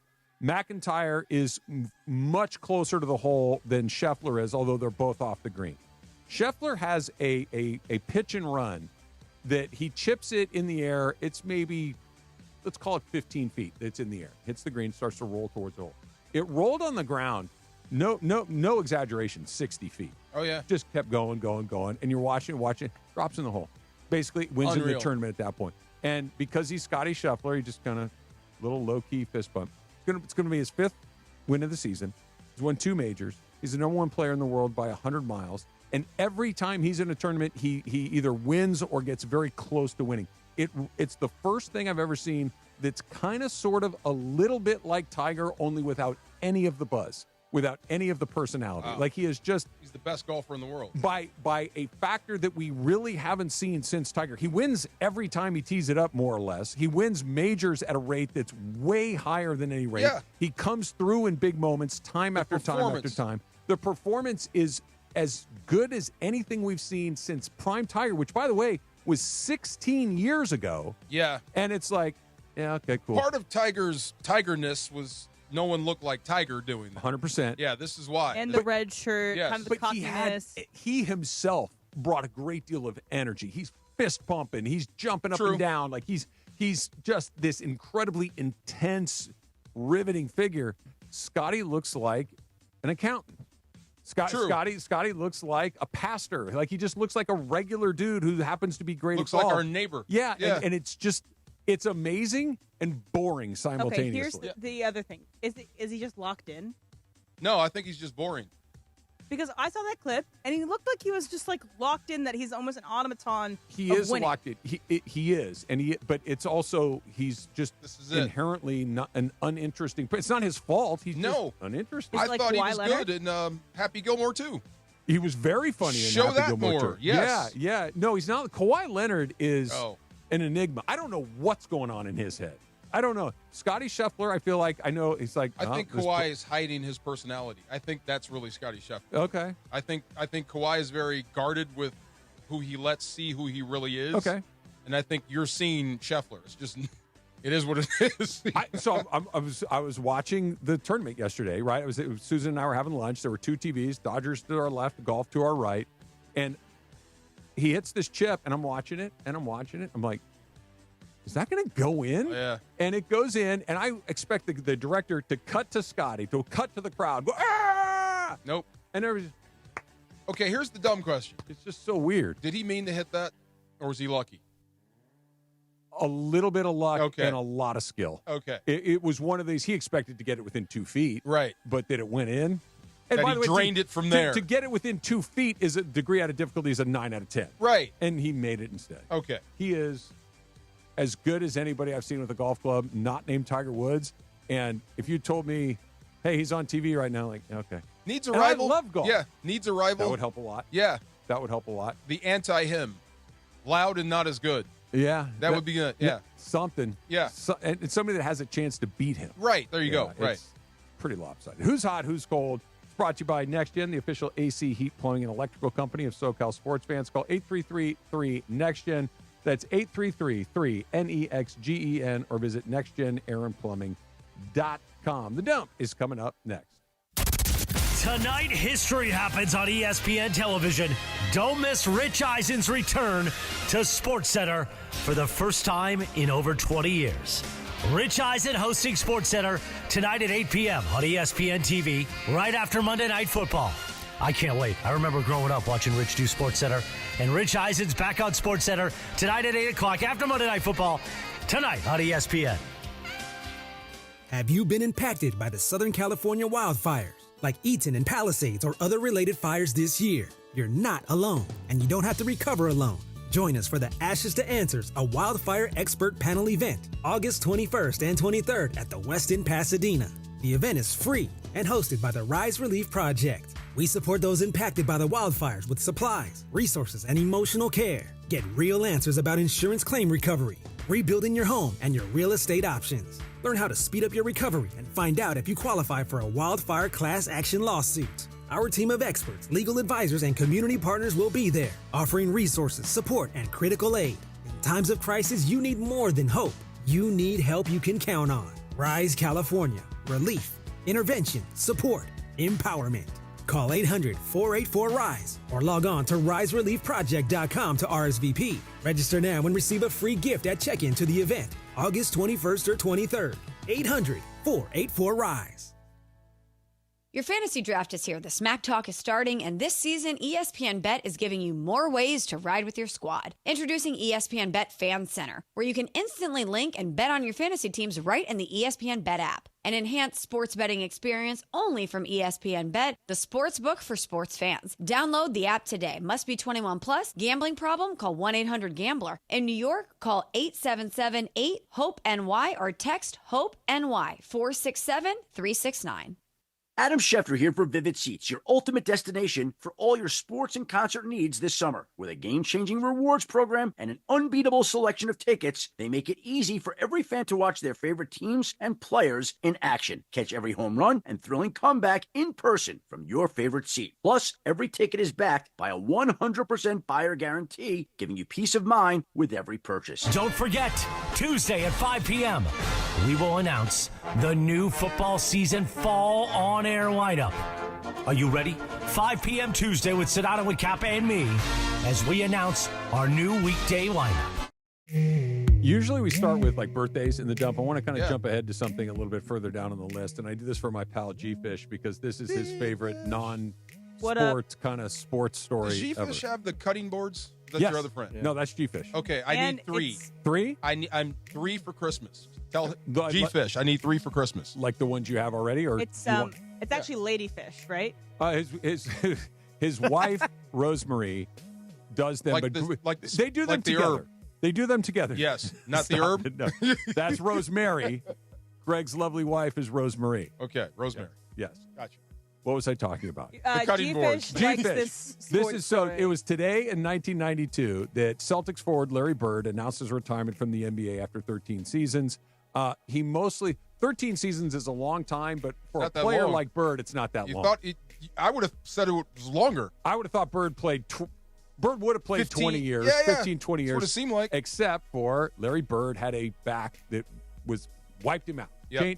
Altered the course of his career, and it is widely accepted that the reason Larry Bird hurt his back and was never the same again is that he decided to pave his own driveway and threw his back out doing that and was never the same again. I've never heard that story. That is Greg's favorite story, that Larry Bird blew out his back paving. And Larry Bird was Larry Bird. When that he sounds so Larry Bird. Bird. Sings or whatever. Say that again, Em? Squeezes the quarter till the Eagles sings. But again, Larry Bird, You got the estimate. French Lick, Indiana, blue collar, do it yourself. You're going to charge me what? Yeah, I'll do it myself. And there goes my back vertebrae. Now, I don't know if that's apocryphal, but that story is out there, and that's Greg's favorite story ever. I also saw the new Spike Lee movie, Highs to Lowest, yesterday. And?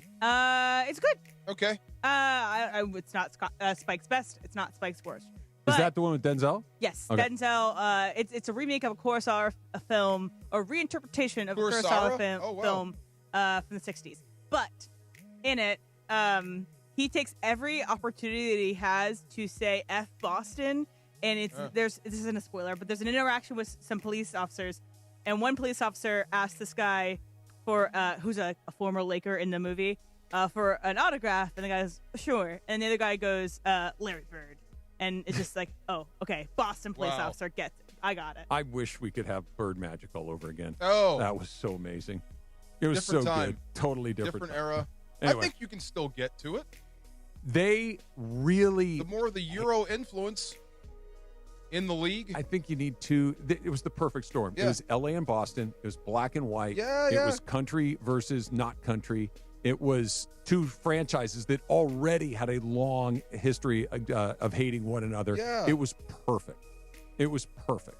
And they were both legends of their if your opinion is the greatest player I ever saw was Magic Johnson, I'm not going to argue with you. Right. If your opinion was the greatest player that I ever saw was Larry Bird, I'm not going to argue with you. And it was the same exact time. Yeah, too. They played against each other in college. They showed up in the NBA at virtually the same time, and they competed. They met each other in the finals 5 times. Who could Cooper Rush beef with? Cooper Flag? Cooper Flag. Did I say Rush? Cooper Flag. Well, there's no one. We're not even sure he's good yet. I'm trying to recreate that. But I think Cooper Flag would have had to have beat this other anonymous guy in the final of the NC2A. We'd still have to care about the NCAA. Like, they had history before they even got to the league. It's like if Steph and LeBron played in college, which they didn't because LeBron didn't play in college. Yeah. That would be it. Steph If they and LeBron hated had each met in the NCAA tournament and then gone on and played against each other like 5 times. And Magic and Larry came together, and they turned out that the reason they didn't get along is because they were kind of basically the same guy. Right, right. Larry came around. Right, Larry came around. Yeah. But everybody seems to be... The only guy that's kind of on the outside of that group of everybody is Giannis. Like, Giannis is the one guy that, oh, man, I'm going to stay over here and do my thing. Everybody else pals around a lot. Seems like it, right? Yeah. Yeah, I know. I would love it if LeBron and Steph weren't such good friends. But... And even they're old now, too. Like, the Heat's kind of... But that would be nice. Yeah. I'm just trying to think, how can you beef with OKC right now? Hard to. What's not to like about Hard SGA? to. Yeah. Well, but that's the thing. Like, a player, I could understand it. Not, like, personally, but you're in my way, and I'm going to break your neck to try to get what you have. I don't see that right I don't now. either. Yeah. Happy 89th birthday to Robert Redford today. No way. Yep, 89 Oh, my years gosh. old. You have a favorite Redford flick? Oh, yeah. You probably wouldn't have to guess too hard. Which one? The Natural. Oh, God, yes. Yeah. Okay. Yeah. Outside of that one, anything else? There's a movie called Spy Game I really like. I like Spy Game. With Brad Pitt. Yeah, Spy Game's I really good. like that one. Yeah. Butch and Sundance, was a great movie. Yes. The Sting. Sting was great. Yeah. Yeah, when he was younger. Yeah. Okay. Yeah. Yeah. Yeah, there's a few. Little bit before my time, but The Natural for me. I mean, he's a Mount Rushmore guy, isn't he? Yeah. He's a Hall of Famer. Yeah, Redford. He had a pretty good life. I'm sure. Of course he did. Yes. I bet Robert Redford wakes up in the morning in a pretty good mood. I would love to hear some stories. Well, it was funny when you're speaking of like the Mount Rushmore or whatever.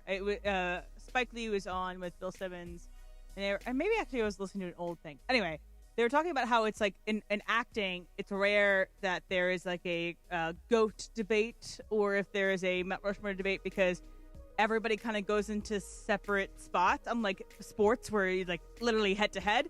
But I don't know. I feel like there could be a GOAT debate in there could be an MJ LeBron. I go like acting. Cooperstown. He's a Hall of Fame actor.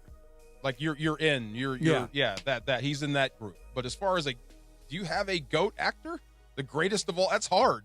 The guy that I was able to buy in a variety of different roles, and this is not disparaging anybody else, but the guy he could play a goofy character. He could play a very serious character. He could play a lovable character. Jack? It's Tom Hanks for me. Tom Hanks, just kind of all over the map. Jack's a great choice. Pacino's a good choice. Yeah. De Niro's a good choice. DiCaprio's a good choice. There's a million of Jack these guys. sold Psycho. He sold Ladies' Man. He sold Intelligent. He sold Dumb. He sold Gangster. Denzel, Denzel's same thing. on the list yes, too. Yeah, yes, all those guys. everything. All those guys. You must have enjoyed this. 2019, Righteous Gemstones makes its premiere on HBO. I love that show. I am so sad that show is gone. I think that show was the funniest show It's really that good. we were having for a period of time because it's like it pulls no punches. No. There's a lot of things shown. That's a religion specifically show. male nudity in Yes. almost every episode. In almost every episode. Yeah. Is that the religion show? Yeah, it's John Goodman, Kenny Powers. Yeah, they're a family of. They're a mega church. Mega church. That's it. Okay. And there's a lot of my growing up in this, and so it makes me. It's funny to me. Today is National Pinot Noir Day. Really? Where you celebrate with a glass or two. I like Pinot Noir. Sure. Good to cook with too. Oh yeah. Yeah. See, there you go. And it's also National Fajita Day. Maybe you can have a plate of sizzling fajitas and a glass of Pinot Noir. Okay. Don't attack. Just asking a question. Yeah. What is the difference between a taco and fajita? Okay. One is assembled. One is disassembled. So is mine. The other thing is it's got typically the peppers and onions always come with the fajitas, whereas a taco you can kind of put whatever you want. Okay. A fajita is not assembled. It's all disassembled. But that you have to put together. it's meat and stuff in a tortilla. Fajitas It's a taco. suck, by the way. Say again? Fajitas suck. If you Why get do a fajita- fajitas suck? I'm not a fan. Sorry. If you get a fajita, you just want to be seen. Why That's is- all. wait, You're looking why for do you everyone's hate eyes on you fajitas? because it sizzles Because as of it that. comes to the table. Yeah, exactly. Like you order it because you want to be. It's a look It's at a me show. dish. And It's then- like sizzling ordering with plate. a smoking And then- drink and at the then bar too. all Like, the- oh, it's not. I just want to be seen with my smoke coming out of my Okay, drink. so I peppers. would have agreed with you until I got the one with the smoke coming out of the box. It was amazing. Yes. It was like awesome. Where's this been my whole life? Had that at I'm Gaucho explaining Grill. it to my what you do is you put the meat on there and then you hold it like a taco. Then why not call it a taco, Dad? I'm not going to argue with you. I don't know. You have to build it yourself. One more here before we start our Super Crosstalk. This is a movie, DeMarco, I know you saw. I saw Ireland. I would imagine that this is something you're very familiar with. The 40th anniversary of The Breakfast Club is coming out, and they're going to re-release it in theaters. Bender! So, UCLA, mid-'80s, I'm playing basketball, pickup basketball at the Wooden Center, the brand new Wooden Center that opens up at UCLA. And Judd Nelson's in the pickup game. He's on my team. Another guy is guarding him, and I think the guy thought, oh, this is my chance to shut down Judd Nelson. And he's kind of being a jerk. Like he's hand checking him and trying too he's hard, boxing out on rebounds in a pickup game, giving him the business. Yeah, and I'm going, this isn't gonna end well. And sure enough, he went too far, and Judd Nelson grabbed him by the throat, and they had to throw him out. Bender going What I was nuts. going to say is channeling his Right, inner Bender. going Bender, Your mind, going Bender. nuts. Oh, my 2 God. months. 2 months. You mess with the bull, you get the horns. What was his name? Mr. Oh, I Richard always think T. of that Vernon. guy as Clarence Beeks. Clarence Beeks with Mr. Vernon. Richard T. Vernon. There you go. He Yes. passed away. Yeah. I think. Did he really? Somewhat recently. The But yeah, next that guy screw was that perfect falls for out those. is going to be you. Those two roles are iconic. Clarence Beeks in Trading Places and the principal at the school. There's my a God. third one that he's in too, which he's in the one of the FBI agents in Die Hard in the Die Hard, helicopter. yes. Where him and his partner, who's also Mr. Johnson but is black, and they say, Yes. "I'm Agent Johnson, he's Agent Johnson, No relation." Yes. Fantastic. Super Crosstalk coming up next. Tonight, history happens on ESPN television. Don't miss Rich Eisen's return to SportsCenter for the first time in over 20 years. Rich Eisen hosting SportsCenter tonight at 8 p.m. on ESPN TV, right after Monday Night Football. I can't wait. I remember growing up watching Rich do SportsCenter, and Rich Eisen's back on SportsCenter tonight at 8 o'clock after Monday Night Football, tonight on ESPN. One of LA's best kept secrets in the heart of Los Angeles, East Central Hotel offers effortless accommodations and unparalleled accessibility. The East Central Hotel is for everyone looking for entertainment with their trendy spacious rooms, a renovated gym, and a patio lounge for breakfast, dinner, and drinks. Stop by their incredible Nixo Lounge before your next event at LA Live. Book your stay at eastcentralhotel.com or call 213-748-1291 today at Entertainment's official address. Rams fans, the 2025 Rams regular season is right around the corner. Don't miss any regular season home games this year with marquee matchups against the 49ers, Lions, Texans, Buccaneers, and more for only $97 per game. In addition, get home playoff ticket access, interest-free monthly payment plans, and stadium event pre-sale access. Visit therams.com/2025. Again, that is therams.com/2025. Secure your season tickets and see you at the Rams house. Looking for paint that actually lasts? Vista Paint delivers expert quality, rich color, and pro-trusted durability, backed by over 60 years of experience. From your home to your next big project, we've got you covered. Vista Paint, since 1956. ESPN AM 710 Los Angeles. KRDC AM 1110 Pasadena, Los Angeles. K256CX 99.1 FM Pasadena, Los Angeles. It's the greatest segment in LA sports radio history. Oh my God. When the shows come together for magic on the radio. It will only grow stronger. It's time for Soper Crosstalk. Whoa. No Mace today. Ireland is here. Who are you working with today? Trudell. True. Yeah, he's here. He's running around here someplace. He'll be in here in a second. True. So, DeMarco, I was entertained earlier when you were talking about Marshall Faulk. Yes. So, I'm a young sportscaster in San Diego from 1990 to 1995. Okay, yeah. TV sportscaster. And San Diego State caught lightning in a bottle. They had Darnay Scott at receiver.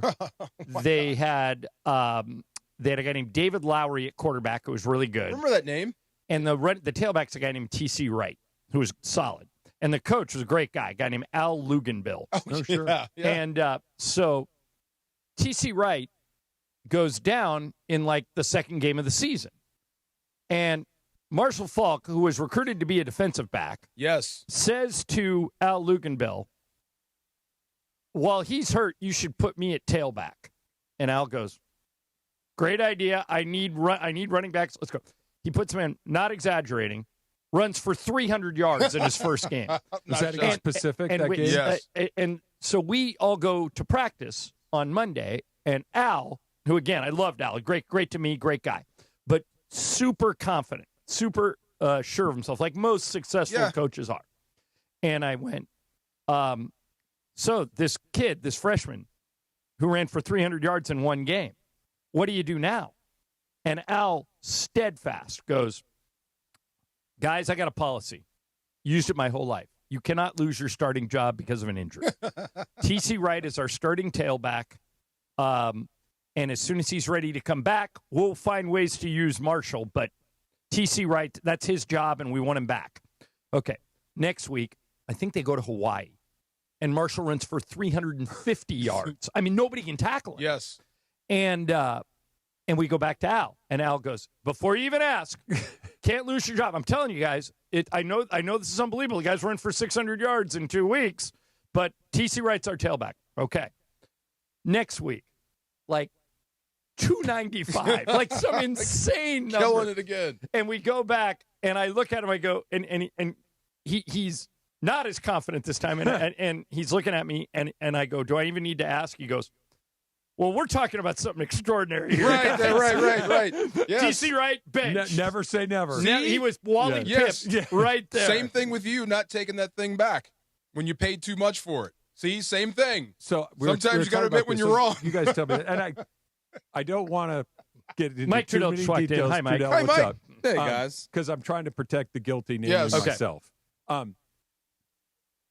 Susan and I were out, and we ended up buying something that, and it's not the Out to eat or in a store? In a store. Okay. And we bought something, and it's not the total amount, but it's just the total amount relative to what it should cost. So just to give you an idea, something that should have cost a couple of bucks, we ended up paying 10 for. Okay. So it was like 5x what it should have been. Gotcha. Okay. We didn't realize it until we had left the store, and all of a sudden, Well, you had to pay for it while you were in there. So we were going through. It wasn't the only thing. There was a bunch of stuff. So we're going ding, ding, ding, Part ding, of the ding, shuffle. ding, ding, right? And all of a sudden, she's looking at the receipt. She's like, "What is that?" It was 5x what it should have been. Gotcha. Now, it wasn't like enough money. It's going to change your budget. Right, at the but end you of the haven't week. opened it yet. Haven't opened it yet. Right. Do you take it back? 100%. Yeah. Yeah, just Why on wouldn't principle. you? Yeah. Because I'm Can't already take in the that out. car. I'm already on my way home, and it's not. And that's not it. It's. Am I turning around going back for $8?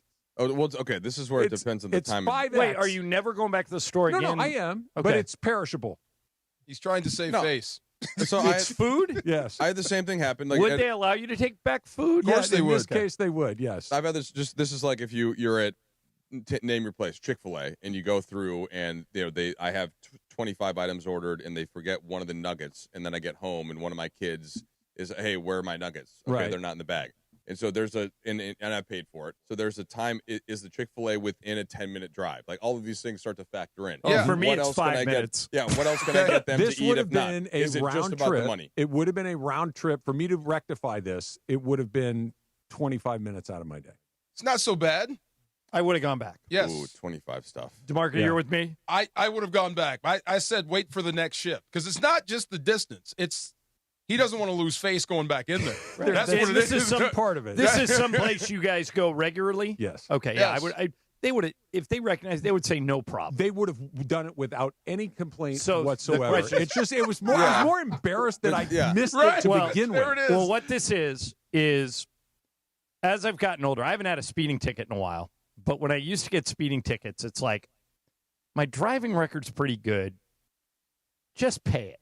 Yeah. Just pay it. And if you go to traffic school, online traffic school, you don't have to pay it, and it wipes off your record. But online traffic school, it takes a few hours. Yeah. I can pay it and be done with it, or I could. Last time I did it, last time I got a ticket, I just paid it.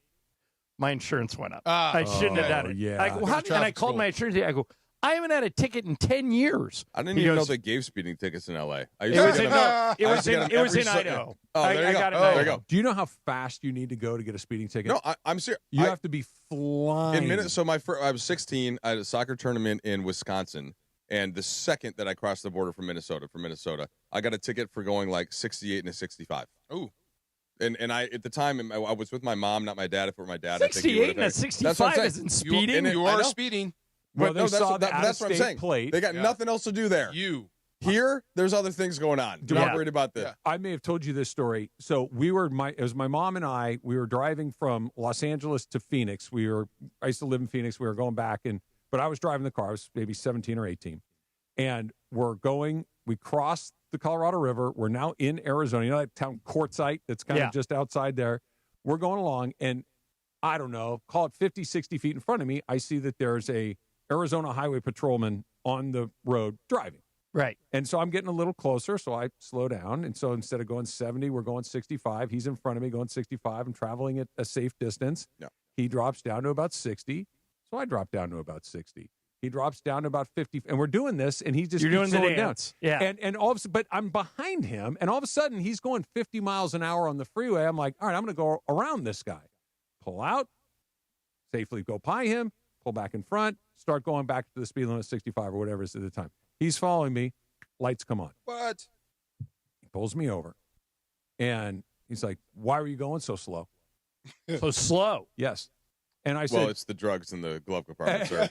and I said, because you were going so slow directly in front of me. And he goes, well, my flashing lights weren't on. You should just go right around me like I'm any other car on the road. And I'm thinking, You want me to go by a highway patrol at high speed just because you're like higher than the posted speed limit, by the way. Right. Yeah. And he's like, well, I'm just. So did he write you up? Of course he did, because he knew. You didn't use the John Ireland kill him with kindness technique? I was 17 years old. I didn't know how to do that yet. And my mom is like, this is ridiculous. She's going on like, you can't write him a ticket. I'm like, just what was the ticket for? For going too slow on the freeway. Oh, he hit you with the I didn't even know they did. Did you go to court for that? I hope. No, because like you were saying, Trudell, this was not his first time. He was getting Travis one way or the other. He waited for a California license plate to know this guy's not coming back, to know that this is somebody that I can stick it to. That that's what. Like, you're not going to speed up? Okay, let's slow down then. Mark. Yeah, he was getting you. Wow. So, Mike, I probably have told you this story, but I don't know if I have. Before Trudell replaced me as the sideline reporter, I had to do his job. I had to go in the locker room and interview everybody. Mm-hmm. So one day, Kobe has a big game, not surprisingly, and we got a scrum around his locker. It's got a half horseshoe, 7 or 8 cameras, and a bunch of microphones. And I'm in the front, and Kobe looks at me and he smiles and he goes, "Hey, before we talk about the game, John, how was your drive in?" Ooh, and I went, "Fine." He goes, "Was it?"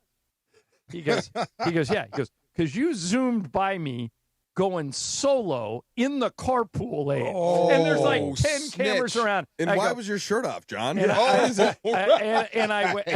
went, "Did I really?" I zoomed past you, and he goes, "Solo in the carpool lane." Wow. And he's got me because I was totally guilty of this. Right. I was trying to get there. We have an early thing we had to do with the coach. I had to do with Phil. Mike now does it with JJ. And you can't miss it. You got to be there when he's there, or else you're out of luck. Right. So that's what I was doing. I was trying to get there so I could get to Phil, and I made it. And so he would not drop it. He was just going. He goes, "Do you do that all the time?" Oh man. And I'm like, "You sure my son wasn't in the car?" He goes, "Nope, I looked." Wow. And I go, blah, blah, and it ends. Okay. And everybody's like laughing at me, having a good joke at my expense. And Kobe goes, "Hey, come here." He goes, "You know how I know you were driving solo in the carpool lane?" He goes, "Yeah." He goes, "Because I was right behind you, driving solo in the carpool lane, and I passed you, and you didn't even notice." Oh, that's hilarious. And so somehow he gets out of that too. Do you drive in the carpool lane solo? Never. No. What about you? Absolutely not. I've got an electric car. So there you go. There you That go. helps. Yeah. Yeah, So I sit in traffic yes, like but everyone legally. else. Well, I try to. I Yes, now have a fast track, which allows Yes. you to do that, yes. but I pay for it. Yeah. Back then, there was no such None. mechanism. There will be some times where it says like even if you have the electric that you can, and then Yes. I try to get out of it. I'm not saying I've never done it before. Can you guys stop Luka from playing for Slovenia, please? Is that possible? We're going to bring that up today. He doesn't have to do this. We're going to bring this. Yeah, We're going to okay. bring this up on the show today, but I'll preview it by saying, or save it. Just tell him from me. You don't have to do this. Let's do that because I want to ask Travis about something. Okay. I have many people, especially this weekend, texting me, asking me about our bet.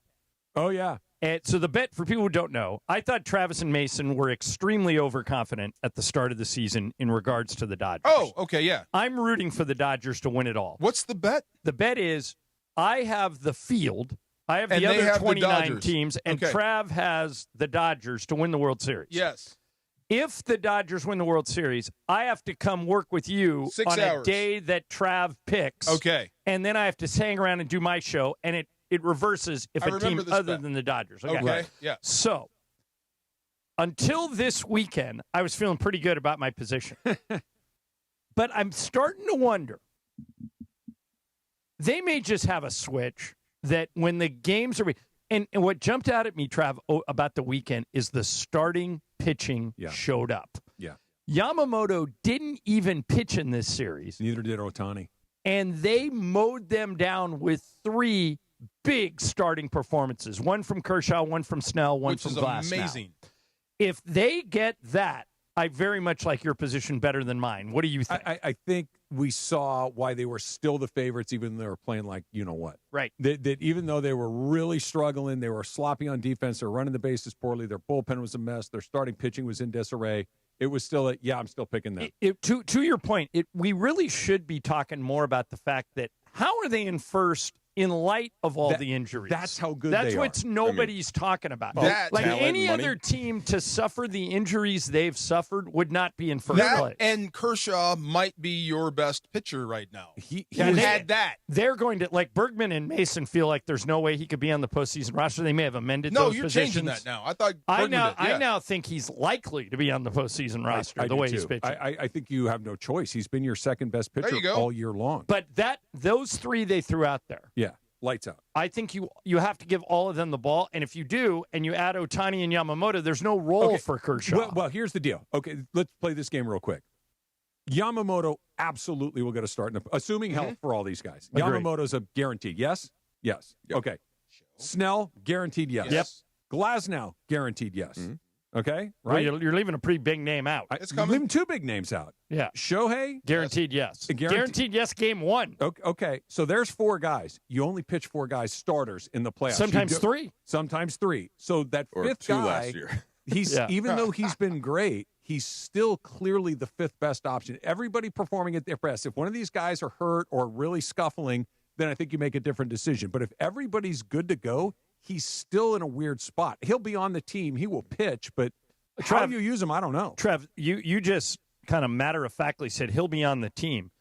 Until this weekend, most people thought he would not be on the postseason roster because of what you explained. I understand what role would he? What Let me role ask you would this. he play? It's a great question, and I don't have a good answer for you. But my response to that is, are you really going to leave a healthy, effective Clayton Kershaw off of your playoff roster? Hell no. I don't think so. All right. If the answer to that, DeMarco, is hell no, which one of those four guys that Trav laid out do you sit? None. Well, maybe you don't sit. Maybe None. it's one of those relievers that gets left off the Yes. roster, and you leave him there as a break glass in case of emergency, a back end of a Shohei kind of situation. But there's no way you don't put him on the team playing like this. Yeah, and something always happens, and Yeah. somebody gets stretched. We remember what happened last year in the World Series with Walker Buehler. Yeah. Like that kind of a situation will come up at some point. That's what I want them to use Ohtani for, the Walker Buehler role. Yeah.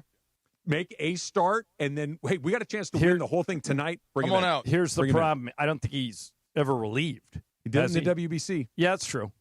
But, like, what I'm saying is a World Series is 2 games, 3 games, 2 games day off, 3 games. You get one shot at it. Yeah. You get one shot at it. I'm not saying that it's what's- he's your Oh, see, closer. I feel differently than you do. One shot. I think using your parameters, everybody healthy, Ohtani gets the ball game 1. He might. Starts. He might. So, it's going to be complicated, but it'll be interesting to see what they do. Use him. Think about the last 2 World Series they won. Who was on the mound in 2020 when they won the World Series? A starting pitcher, Yes. Julio Urias. Mm-hmm. They won the World Series last year. Who was on the mound? It was Yeah. a starting pitcher, Buehler. Walker Buehler. Ohtani's the man. Super Crosstalk. We'll Well, see you hold on. tomorrow. Is that Brian Cohen? Oh, does he owe you Where's money? my sandwich? I gotta get your order first. Thank you, That's tomorrow. Stetson Bennett. Where Thank from? you, Stetson Oh, Bennett. hey, so are you guys still going to yell? I'm bringing this up today, too. Yeah. Are you two still going to yell, shout me down about making Bennett QB2? Yes. Yes. You're Yeah, idiots. that was both of it. you. That was it.